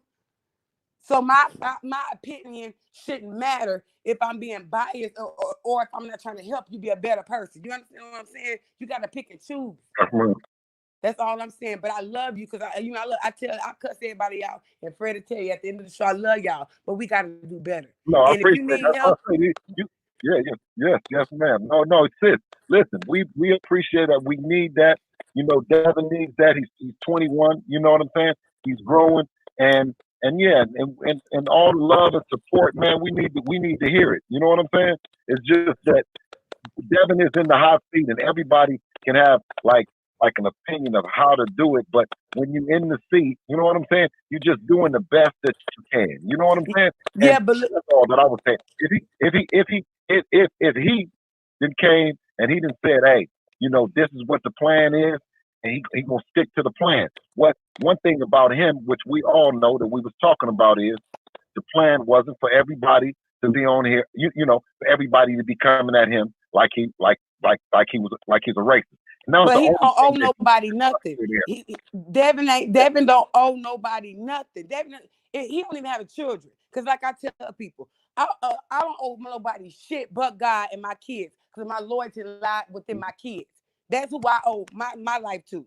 You understand? Devin don't owe nobody shit. If a person really genuinely fuck with you, they gonna fuck with you right, wrong, or indifferent. But we will correct you or pull you to the side and let you know you was wrong. But you can't make everybody happy. He's not God. So that's where he got to get in his mind. He ain't in no high seat. So we got to stop saying, you know what I mean? Think positive. Nah, he ain't no high seat. It happened. We can't change it. Life go on. He ain't in no high seat. Let me ask you something. No, but this, and I appreciate it. But see, the thing about it is, and see, you got kids too, is when you raise them, because with my boys, I got 3 boys, and if I put that fire in them, that, you know what I'm saying, the weak versus the strong, and instead of the right, you know what I'm saying? And sometimes, like I said, in this particular instance, if someone comes to you and says, man, I'm about to smash your fucking head for that, that's what we appeared to be strong. When a person came to him or to me and says, please, man, or can you, or you know what I'm saying? Like I'm offended. That's where I was thinking that death, it didn't fight against him, his strength. You know what I'm saying? Because nobody said, oh, I'm gonna kick your ass when I see you, and then he said, oh no, don't kick my ass, I'll take the statement back. You know, so just coming from where we come from about it, and you on the block or you in the neighborhood, and you pushing the line, and the particular people say, oh no, I'm sorry, or you offended me, or you say, okay, well, excuse me then, you know what I mean, but move the fuck out my way, I'm going to go get at him. So basically he's saying, is everybody, I didn't mean that, you know what I'm saying, but move out the way, me and Lomachenko got some business. You know what I'm saying? And I don't don't want to, you know what I mean, keep on with you, because I appreciate you, and I don't want to say the wrong thing to you. You know what I'm saying? Man, you got see that's the problem. You can't worry about what you say. Cause let me tell you something. If I can dish how I speak to people, I expect that. But we're gonna be mindful. See how I can be mindful. I'm gonna say how I feel, and I'm not gonna backpedal. I'm not gonna be, oh, Mr. Bill, I love you. I love you. I love everybody. But I'm gonna tell you the right thing because I love you. I'm gonna tell you how I feel because I love you enough to try to help you. You understand? Because it could have been worse. It could, but right. I'm the type of person, I'm gonna pull your coattail and be like, look, nah, that ain't, I don't like that. I don't like the way you move. You gonna have to fix that. But you gotta understand, you can't please everybody. So what? And if it's a problem, all Devin gotta do is say, well, you know what? Well, how did I offend you? Let me know how I offend. It's questions you can ask, but before you apologize. Because maybe they need to have they have the right to be informed too. So people coming in his inbox, oh, I'm offended. I would have said, well, you know what? Why are you offended? Let me know how I offended you. And then I'll get them time to tell me how they feel offended. Then I still be like, oh, well, let me just clarify. I ain't gonna apologize. I'll clarify what I meant, but I ain't apologizing. So, because at the end of the day, whether you apologize, them motherfuckers still feel away. It ain't gonna change the fact. Devin can go to the moon and back to CNN and apologize, and they still might not make the fight happen just on the strength of what he said and how it just blew out of proportion. So we gotta pick and choose. Yep. Is it worth it? Was that at the end of the day, was that apology worth it? So now we finna see. You see what I'm saying? He ain't gained nothing. He's still in the same position. Because everything is just up in the air. So we don't know nothing. But they got the apology. So what Devin gonna get? So now we playing on they playing field. We playing their game. We gotta stop playing their game and create our own. Because I don't play games with nobody. I don't even play with my children. This ain't Parker Brothers. This ain't Monopoly. This ain't collect 200 and go. No, I don't play games. I need to know. We too old to be playing games. So all that get that game, playing that game, ain't nobody game. Once we start creating our own game and making the motherfuckers play it on our time, then we'll get some respect. Then some shit will shift and change. But we have to take the initiative. So what if you don't get the fight? I know, and I'm being honest. Fuck no more. It's other people. So what? Maybe it wasn't the time. You know what I mean? Stop putting, like I said, stop letting people dictate your circumstance when God is in control of everything. That's all I'm saying. I love you. Tell Devin, do the right thing like Spike Lee. I forgive him, but just learn from it and move on. Don't dwell on it. Don't get discouraged. Don't let nobody tell you what you ain't, and keep it moving. And you ain't even gotta get on it. You don't gotta get on your platform and prove a point to try to do damage control. I'm doing it. So what? Keep that to yourself because you don't owe us that. All I want you to do is if you're gonna stand on something and believe in that, don't fold. That's it. That's all I expect. Because you got a lot of genuine supporters. You got fans, and then you got genuine supporters that really truly believe in you. You understand? But really believe in you and want you to succeed. Yeah. So you got to put your energy into those people, not the negativity. Because what happens, we always attract negative shit. We'll clap back on something negative, but when somebody says something positive, they get ignored.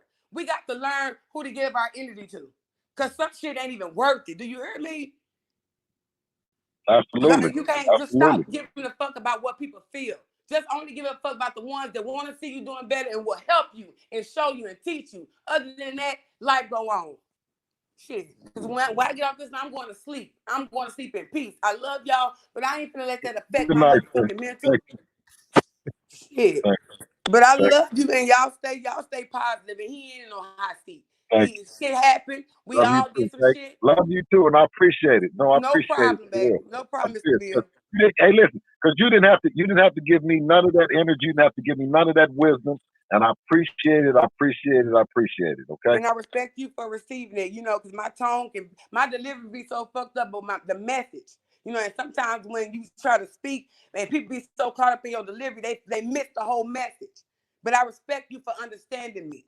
Because I don't mean no harm, but I'm going to tell you what I love and know based off of my experience. I ain't gonna tell you nothing wrong, but I love you. And guess You what? sound just like a sister and auntie. Listen, my mom from South Central LA, born July 17, 1960. She been to be 60. So at the end of the day, my whole family, mama side from LA. I've been to LA. So guess what? It ain't where you come from or where you from. It's where you going. You understand what I'm saying? It's what, and we as black people need to grab each other by the hand instead of trying to knock each other's heads off our shoulder and help each other instead of competing and try to and big up the next motherfucker. We need to start helping and guiding people in the right direction. Put the pride aside and actually become one and unify together. We'll be unstoppable if we start, doing the right thing and coming together as a community versus going against each other to prove a point to motherfuckers that really don't give a fuck at the end of the day. They just want to see a fight. They don't give a fuck about their well-being. If that man might lose his life today or tomorrow, they don't give a fuck. Them people you don't concern yourself with. Don't even answer to them. They don't give a fuck. They just want to be seen and heard. I ain't got time for that. But again, good night, y'all. I'm gonna let somebody else get on the line. And please, whoever else be, man, if you come on here on that fanboy shit, I'm talking about your ass tomorrow. Matter of fact, I'm gonna make a video on my YouTube on your ass. Because enough is enough. Now I love y'all. Bye, Fred. Thanks for joining. Appreciate you. How are you on time? How are you on time? Oh, you. Oh, I ain't doing nothing until tomorrow at noon. Here you go. Because these motherfuckers keep on coming in. All right, big dose. I gonna keep you against your will. You still a VIP guest, Bills. I just want you to know. You ain't gotta. You can leave when you want to leave. We gotta talk to Big Dose, man. I told you I like Big Dose. Hey, man, we gotta talk to Big Dose. All right. Go ahead, Big Dose. You up? Big Dose. So, can you hear me? Yeah, we hear you. Yeah, go ahead. All right, check this out. Bill, first of all, yes, ain't no such thing as bad publicity, homie. Ain't no such thing as bad publicity. That saying been around for decades and it holds true to today. You know what I'm saying? Look at AB. AB, every time he have a fight, he say some crazy shit. But yeah, he one of the top earners in the game. That ain't by accident. Now, I want to know what the fuck Lou DiBella said to Kovalev when he called Water Monkey. I want to know what the fuck Lou DiBella said to Abel Sanchez when he said black fighters don't sell. I want to know what the fuck Lou DiBella said to Oscar De La Hoya about the racist ass emails. I want to know what the fuck Lou DiBella said to Brian Kenny once Big Dummy won the fucking title from Wilder, and he said a star is born. A star is born now, motherfucker. Wilder been a fucking champion for 5 fucking years straight. Now star born. Mm-hmm. Bitch, get the fuck out of here. You know what the fuck that is. That's racism. And he probably don't even know he spitted that racist shit out his mouth. See, the sister was right. And the brother Reggie Owens was right. Hey, the people that support you is gonna be us, man. It's gonna be us. The people that love our black people. That's who's gonna support you. That's who's gonna buy the pay-per-views. That's who the majority is gonna show up at the fights. It ain't gonna be no racist white people that was offended when Devin Haney said white boy. Now they offended when he say white boy, but they ain't offended by Kovalev calling Ward a monkey. They ain't offended where Abel Sanchez said black fighters don't fight. When Oscar De La Hoya spit out them racist emails. Bernard Hopkins said the same thing. Now he lost in this fight, but he said the same thing, and I ain't seen him retracting that shit. You know what I'm saying? Bill, y'all got to stand on y'all square, man. I understand now. I understand business. And I understand, hey, y'all bosses might have came to y'all, the people who pay y'all, and might have said, man, you got to retract that. You got to retract that. But did they tell his father he had to retract that shit? No, big dose. No, Big Dose. I would tell you because Big Dose, you hit me from on the top of the head, under the feet. You hit me everywhere with the Lou DiBella thing, and I don't have anything to justify or substantiate Lou DiBella's comments. I just pointed out that Lou DiBella was one of the guys that had commented on the thing, and Lou DeBella appears to be offended by it, right? And he's saying, okay, now, I say, Lou, how could you be offended by it when you done did X, Y, and Z? You know what I'm saying? So I know I hear what you're saying, and I respect your opinion about it. It's just when a person is saying it that they're offended, how could you deal with that? You know what I'm saying? You say, well, I'm gonna tell you how to. Let me tell you how to deal with it, Bill.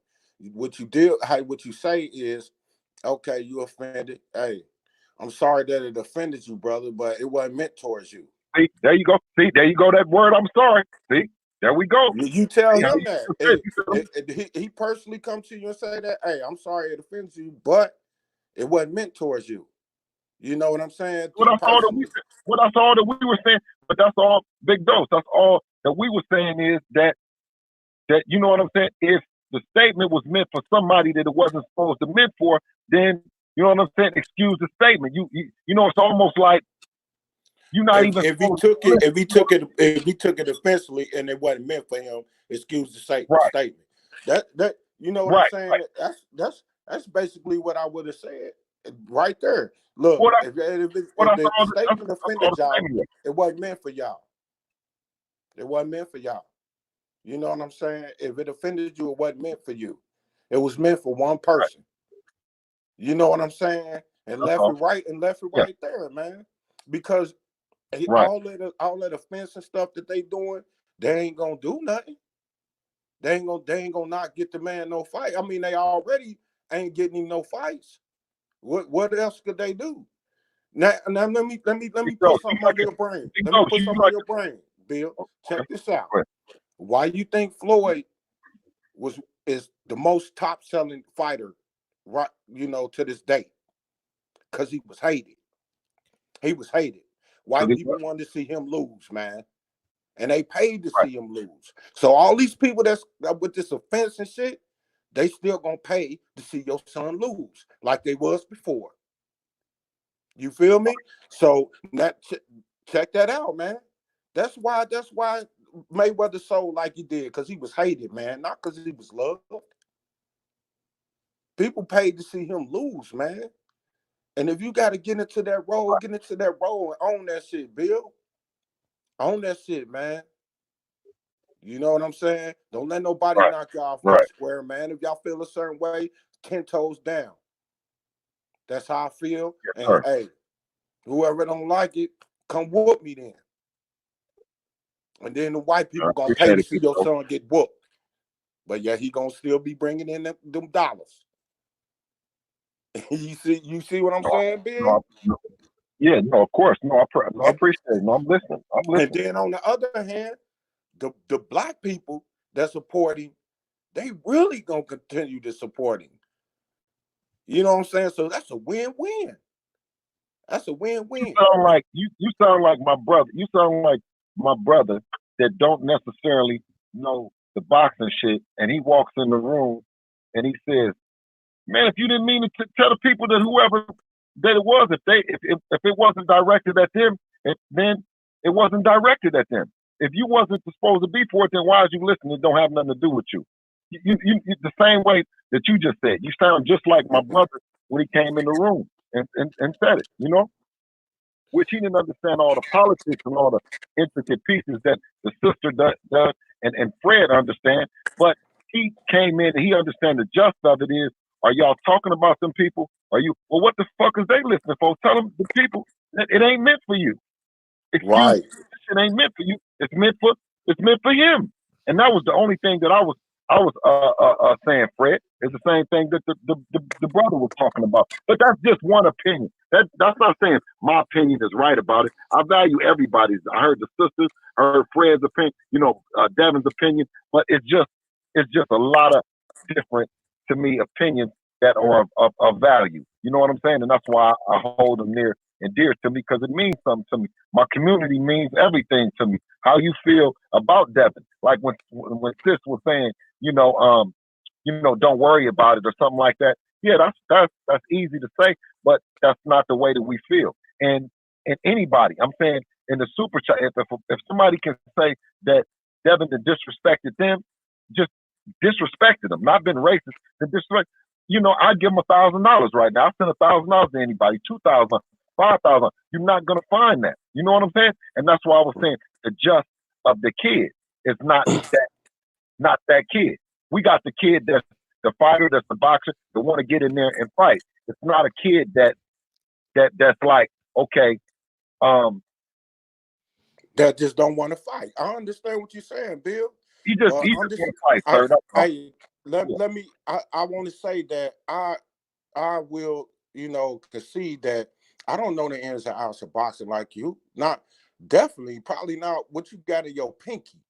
You feel me? So I don't claim that, but I am a street smart dude, and I do have a little business savvy because I used to own my own business. So I know how some things work. You know what I'm saying? And I got common sense. And I know that you might feel like these white people is controlling our destiny. Maybe. I don't know. They got a part in it. You know what I'm saying? But know this. Them white people, same white people, is not with y'all anyway. They not with y'all anyway, man. They don't want to see Devin win, especially up against Lomachenko, who you think they want to win. You feel me? Or up against any white host. I never went at or ever thought about whether or not somebody wanted to be with us or they wanted to help us. I always thought that having the right as any other fighter. And if you don't have the opportunity, then it's a form of racism or a form of discrimination, right? Devin is not trying to take away he can't take away an opportunity for Lomachenko. He can't oppress Lomachenko in any way. He can't do none of them things. And that's what I'm saying.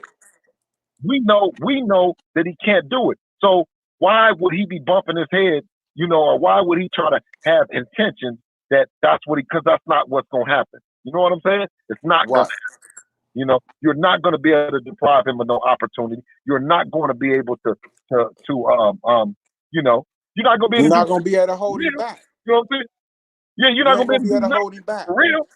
Yeah. They tried to hold Floyd back for years, but he bust through the door. Once he got through the door, he got the right fights, couple of fights, and he was on. Devin is young, man. He gonna get there. He gonna get there. He gonna get all the opportunities that he want because eventually they ain't gonna be able to stop him. They can't stop him. He get in these divisions and he get ranked number one with these belts. They can't stop him. They got to give him a shot. And then once he get the right shots, eventually he'll be calling the shots if he keep on winning. But at the same time, man, you got to show your people, man, you got their back 100%. You know what I'm saying? And when Devin said that, a lot of us was proud of him. Very proud. We was proud of him, man. You know what I'm saying? Like, hell yeah, can't no white boy beat you. Because when I was growing up, that was my mentality. I ain't gonna lie, that was my mentality. Couldn't no white boy beat me. When I was growing up, that was my mentality, bro. You know what I'm saying? So when Devin said that, I related to him. And I didn't want him to take that shit back. Fuck it. Let your nuts hang, man. Because eventually, ain't nobody gonna be able to stop him. He already deep in the game. He already a champion. So ain't no suppressing him. Ain't no suppressing him now. Now they might be able to suppress him for a little bit, a year or two, but eventually they can't. But do you agree? Big Dose. Do you agree or not agree that if somebody was offended, they deserve some kind of anything, some kind of. Now you said for real apology or with Lou DiBella, for real. I would have just said no, not Lou DiBella, not just Lou DiBella, just anyone that had said that they were offended and they're not racist and they're not anybody else. I would have said, look, it wasn't meant towards you. It was meant towards one fighter. That's who we was talking about, and that's who it was meant towards. That's what I would have said to him. Do you apologize if it offended anybody else that it wasn't supposed to be directed at? I told you what I would have said, Bill. I would have said, look, it wasn't meant towards you. It wasn't meant towards y'all. It was meant towards one fighter. That's what we was talking about. And that's Lomachenko. And now, if the word white boy offended you, goddamn it, we've been called worse than that for years and still get called that. And we get no apologies. No apologies. You know what I'm saying? Police shoot. I mean, you know, they killing us in the street, man. We get no apologies. Right. Shooting us in the back on film. We get no apologies, man. Right. Why we got to be the ones always apologizing and kowtowing down to these motherfuckers, man? I think when you take on a certain, you know what I'm saying, when you take on a certain responsibility, I know it requires a thicker skin than you have when you don't have certain responsibility. You know what I'm saying? I know what you're saying. And the thing is, by you being from the city, you know what I'm saying? It's like, you know, a motherfucker will still burn that motherfucker down if brothers don't have the same opportunities to do the same things that everybody else got. So when we talk about just giving them the city, that you're gonna do everything in the city and we just gonna go over here and do something else. No, we're gonna do this shit together. You know what I'm saying? We're gonna get along and we're gonna get money together because this is the way this shit go. Now, that was kind of like a California mentality. You know what I'm saying? Up in that bay, it's like, shit, you know, what do you mean we ain't gonna?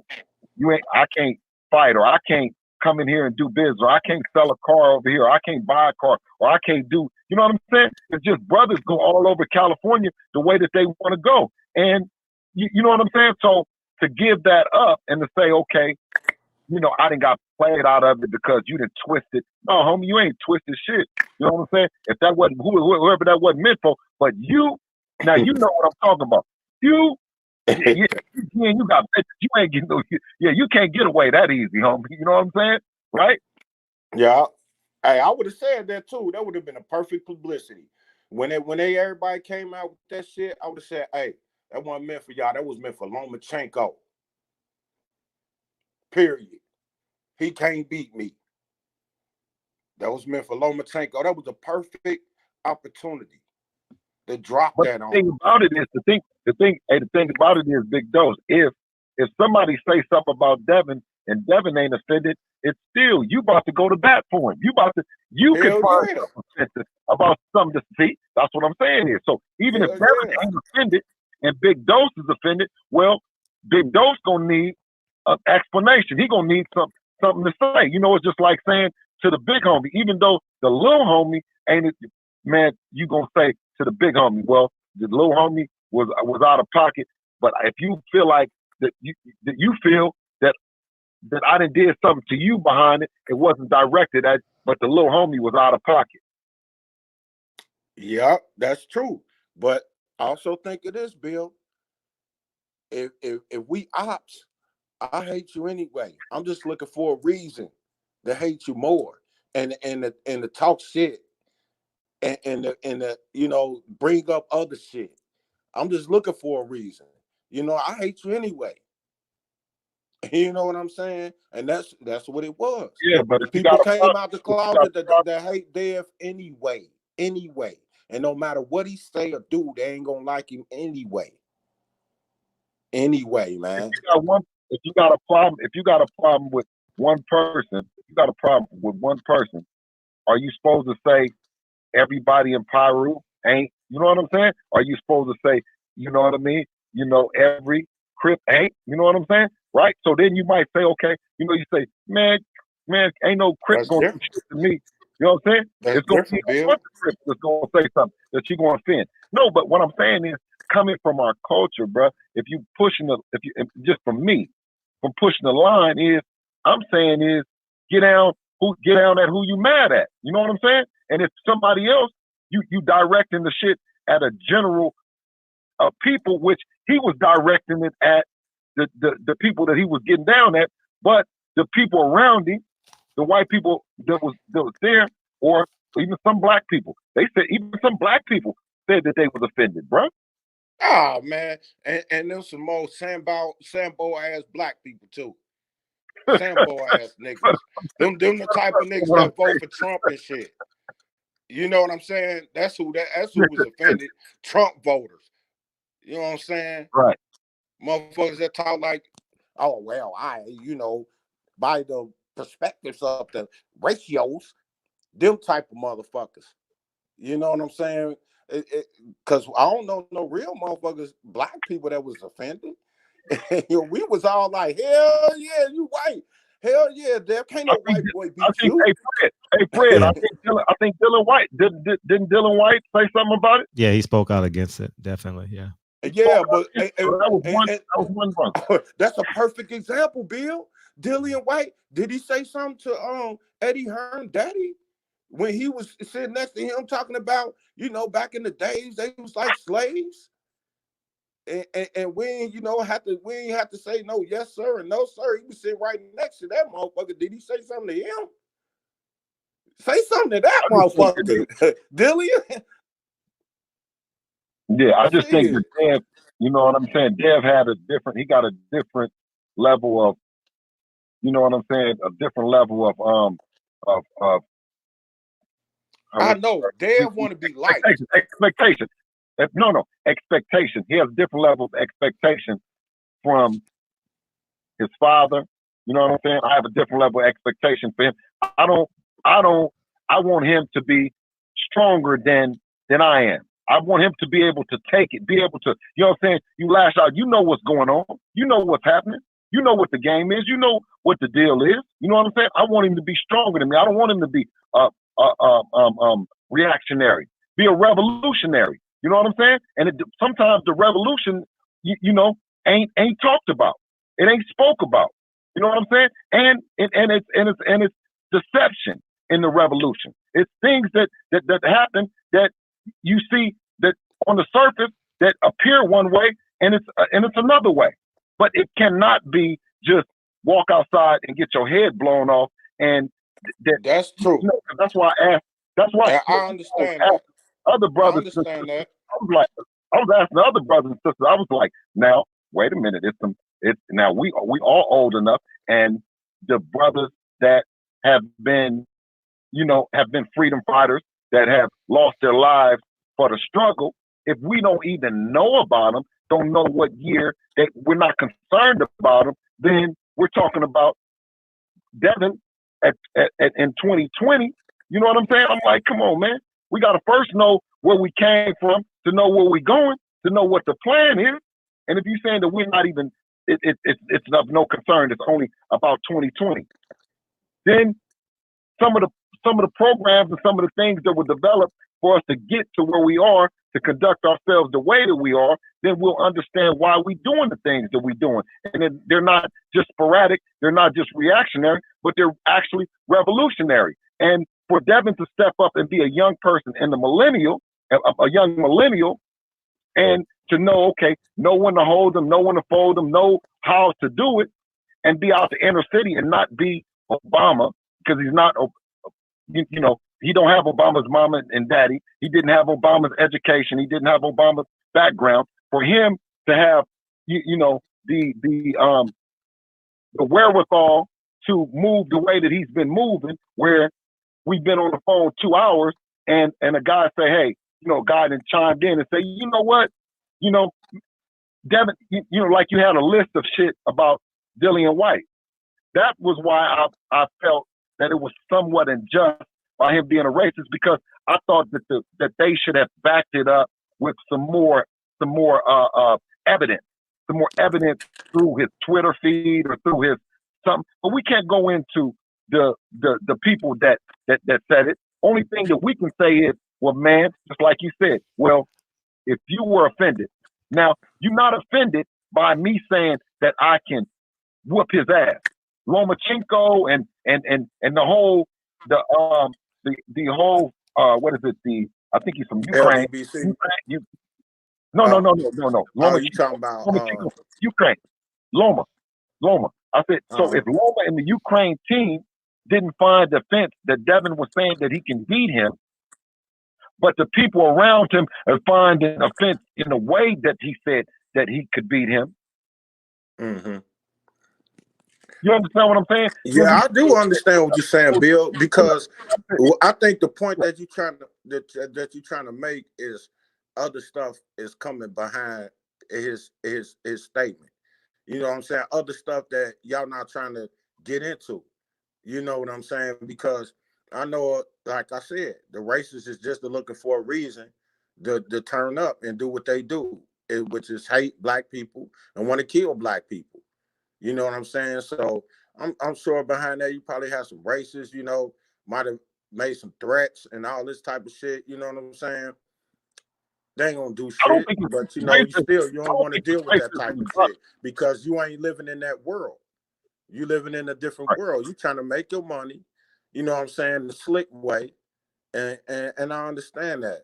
But all I'm saying is the people that was offended by him saying, "I'll never let a white boy beat me," is just the racist haters, and that's all it is, man.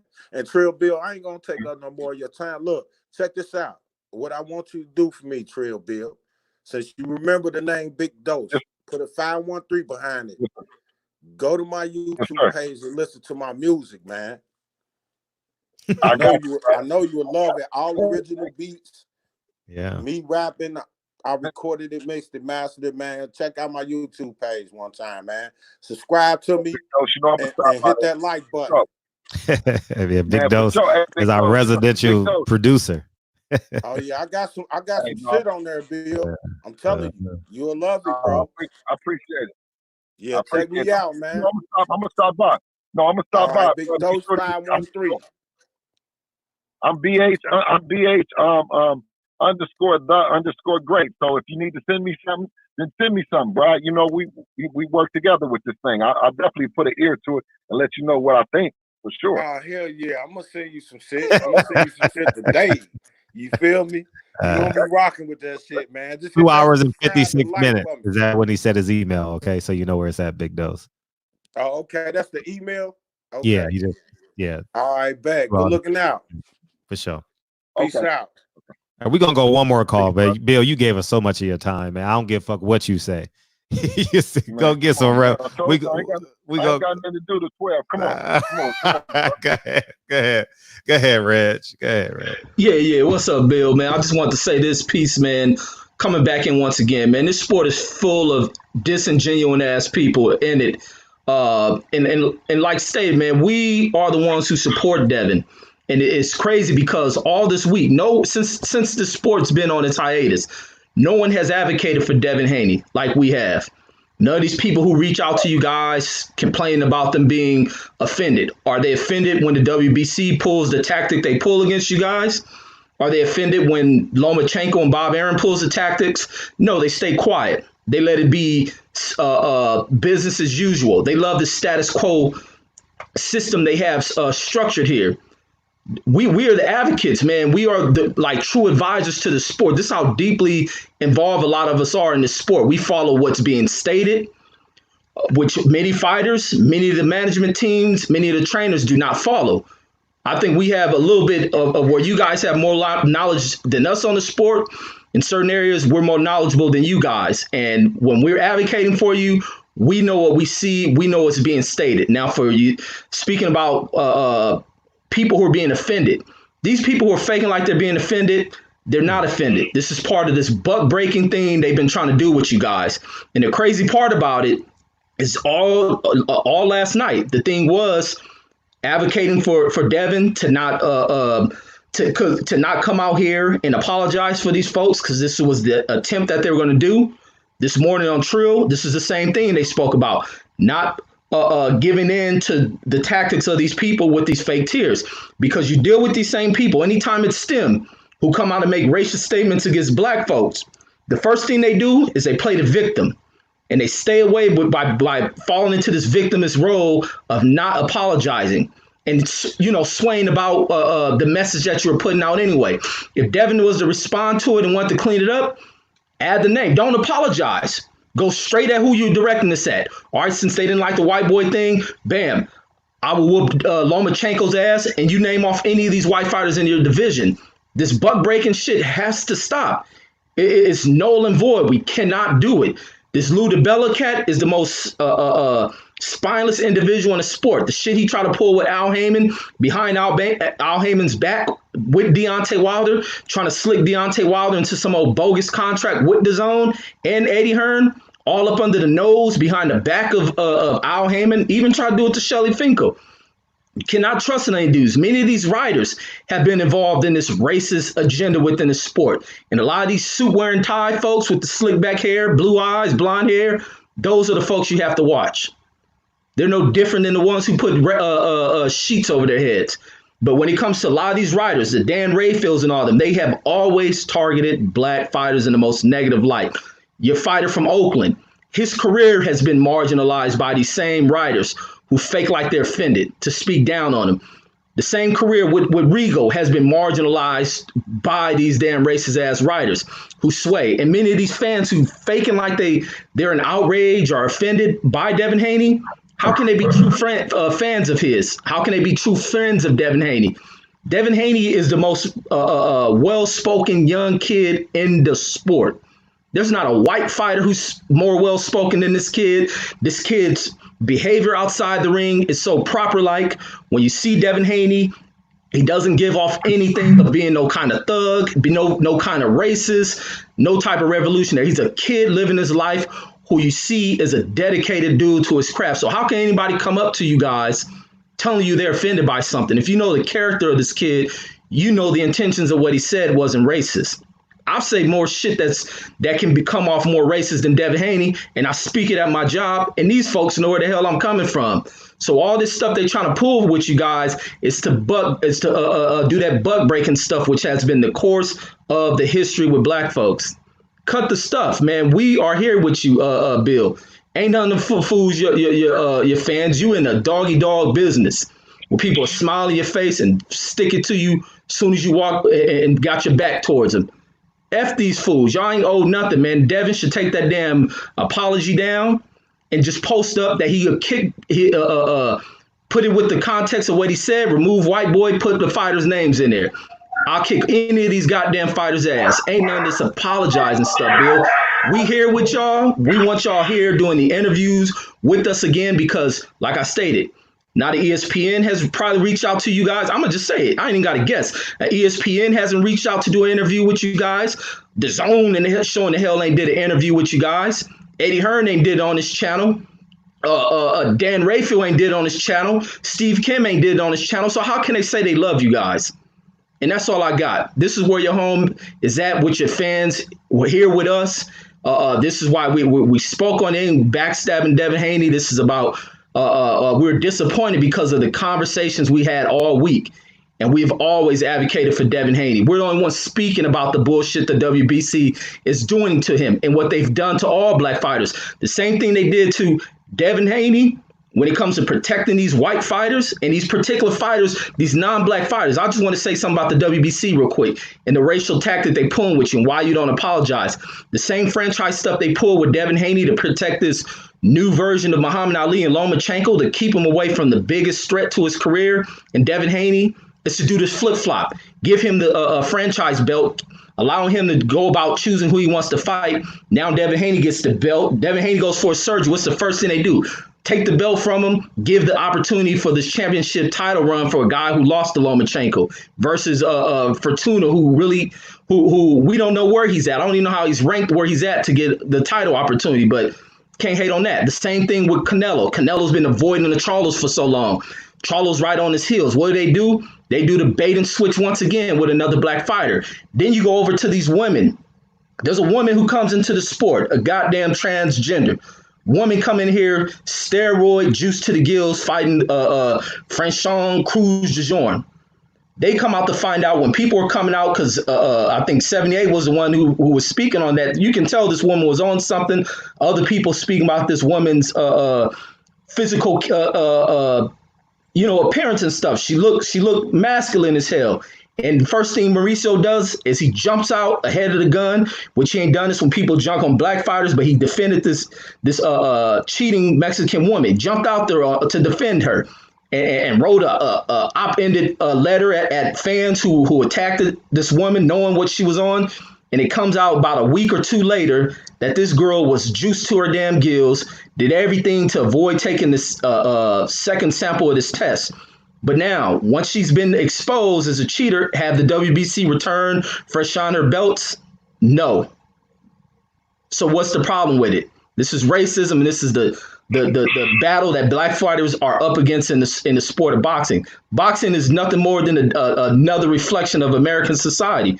It's the same thing. It's a war zone out here. But the thing is, the black talent is what rules the sport when you understand where the hell your power is. You don't bow down to these people. Your talent carries you to where they come with you with the money. And that's just the way it is, man. Al Heyman is where it's at. That's all I got, man. I'm out.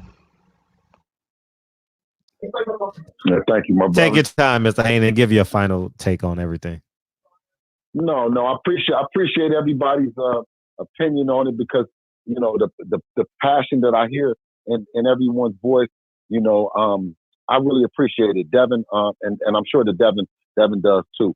We you know, things happen, you know, in life, and we just try to just make the best of them. You know, we're trying to make the best of a situation right now.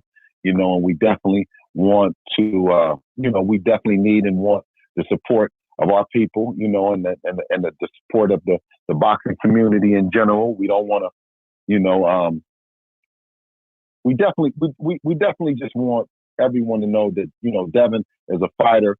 He's fighting for you guys. He's fighting for our family, you know, and that's just about it, Fred. I want to thank you for calling in. And standing in front of the 8-wheeler truck. You know what I mean? Yeah, I agree. Because I was on call. Yeah, how did I do, Fred? How did I do? I mean, you got knocked down twice in the first round. You know, I mean, it was kind of like Marquez versus when Marquez got knocked down 3 times against Pacquiao, and they got to the draw. Okay. Yeah, but I was gonna call you after the show, but I'm glad you called in. You know, I mean, it's better that they hear from you anyway. You know what I mean? Yeah, no, I appreciate it, because their opinion, you know, everyone's opinion is valid. You know what I mean? And they just got to understand that, you know, we're doing the best that we can in the situation that we're in, and ain't no buck dancing, ain't no, you know what I mean, samboing or no none of that. You know what I'm saying? Because Devin has stepped up to the fade. You know what I mean? And you know, that's all that I can just say is I appreciate you guys, and I appreciate your time tonight. Yeah, that's all the time. Yeah, I genuinely appreciate you coming on, man. Because we can keep you here for hours and hours, man. And we ain't doing that. But yeah, man, tell Devin we said thank you too. Team Haney. Appreciate y'all for coming in. Bro. Yeah, all the time, soldier. Yep. Thank you, bro. All the time. So yeah, man, we'll do a reaction show to this tomorrow. I can't keep this man on the phone 3 hours, man. You know what I mean? Like, I just can't. You know what I mean? I wanted to get all y'all calls, and we got 5 or 6 people still in there. And then I just had to cut it off, man. I apologize to everyone that's in the queue. But God damn, this shit was long. And he is human. You know what I mean? And he can't be the one to say no when he's facing adversity. You know what I mean? I got to be the person to say, you know what? He should go now. You know what I mean? But yeah, we'll respond to it tomorrow, man. So hold your thoughts, man. We'll appreciate everybody coming in, man. And we'll talk about this tomorrow. So everyone in the queue, hold your responses, man. Tomorrow's gonna be a good show because we'll be 24 hours removed. You know what I mean? Mr. Haney gave us some medicine, and obviously Trill gonna talk about it tomorrow. I'm almost certain. Maybe he'll even call in the Trill tomorrow. I don't know. You know what I mean? Maybe they will take down the apology. You know what I mean? But it's the internet. It's already up. You know what I mean? So it's nothing. It's already done. You know what I mean? So it may even look worse, a post and delete. I don't know. You know. So but yeah, man, that's where we're at, man. I'm just gonna play the songs. I know DB long gone. So we're gonna get the fuck out of here though, man. But I appreciate tomorrow we'll respond to it. All right. We have 24 hours and you already know the topic, what tomorrow's show is. All right. J8, AMG, Bumpy Thompson, Hustler Slim, Reese Joe. Gotta love you. AMG, Cash G, Andrew Charles, J8, Mr. Finesse. I saw you fall out. Reggie Owens, appreciate you, man. Eli, Eric, TB, why you didn't call in? Macro J-Bo, Hustler Slim, Mr. Finesse, Cash G. Oh, man, I appreciate all y'all, man. JJ, man, how was work, man? How fast did it go? Bumpy Thompson, I like that name, Bumpy Thompson. Oh, man, Big Dose, 513. You're not in here, but I appreciate you, man. Mr. Shelton, everyone who called in. EJ from the UK, appreciate you. Lead by example, appreciate you. Mr. Haney, appreciate you. Reese Joe, always. Chris J. And it's your favorite part of the song, Mr. Finesse. It's your favorite part of the song. I know everybody too tired to sing, but goddamn, move your neck. Life's a play with no rehearsal. Learn quickly, they'll come for your role. Games to play, can't take it personal. Cause the devil is a liar. I'm telling you the truth, hey.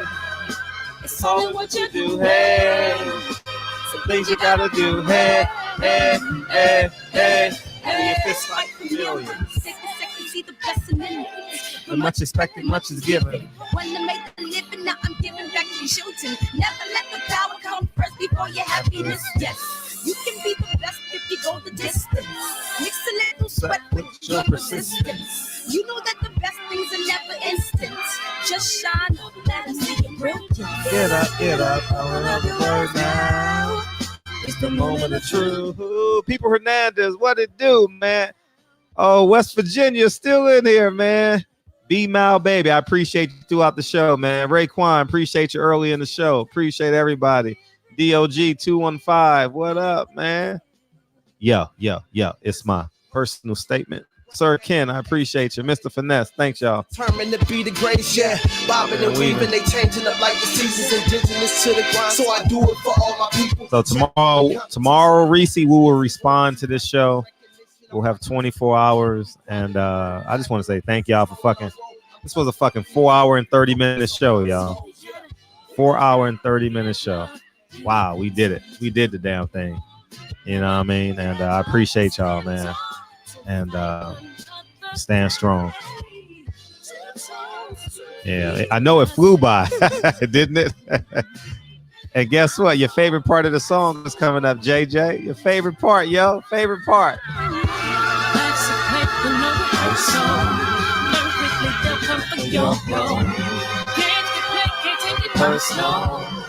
Cause the devil is a liar. Telling you the truth, hey. It's all in what you do, hey. Things you gotta do, hey, hey, hey, hey, hey, hey. I appreciate y'all, man. Thank y'all for coming. Appreciate you, Big Dose, man. It's y'all show, man. It's y'all show. Y'all made the show. Y'all made the show because Mr. Haney and I would have had a boring ass conversation. And Reese, you special, Reese. And I'm gonna tell you something about the truth. Spirit can't deny the truth, y'all. All right, man. I love y'all, man. Mississippi King, appreciate y'all for coming in tonight. We did the damn thing tonight, man. Thank you, Team Haney, Mr. Haney, everyone else involved. And I'll see y'all motherfuckers tomorrow. Don't forget, Junior the Truth comes on, and then Trill Boxing Talk, and then Fanon. And then we go to KQKC. Hey, the singing super chat. Appreciate y'all. Love y'all. Holla. Reese's everything to this show. Not just a coach. She's everything. Love y'all.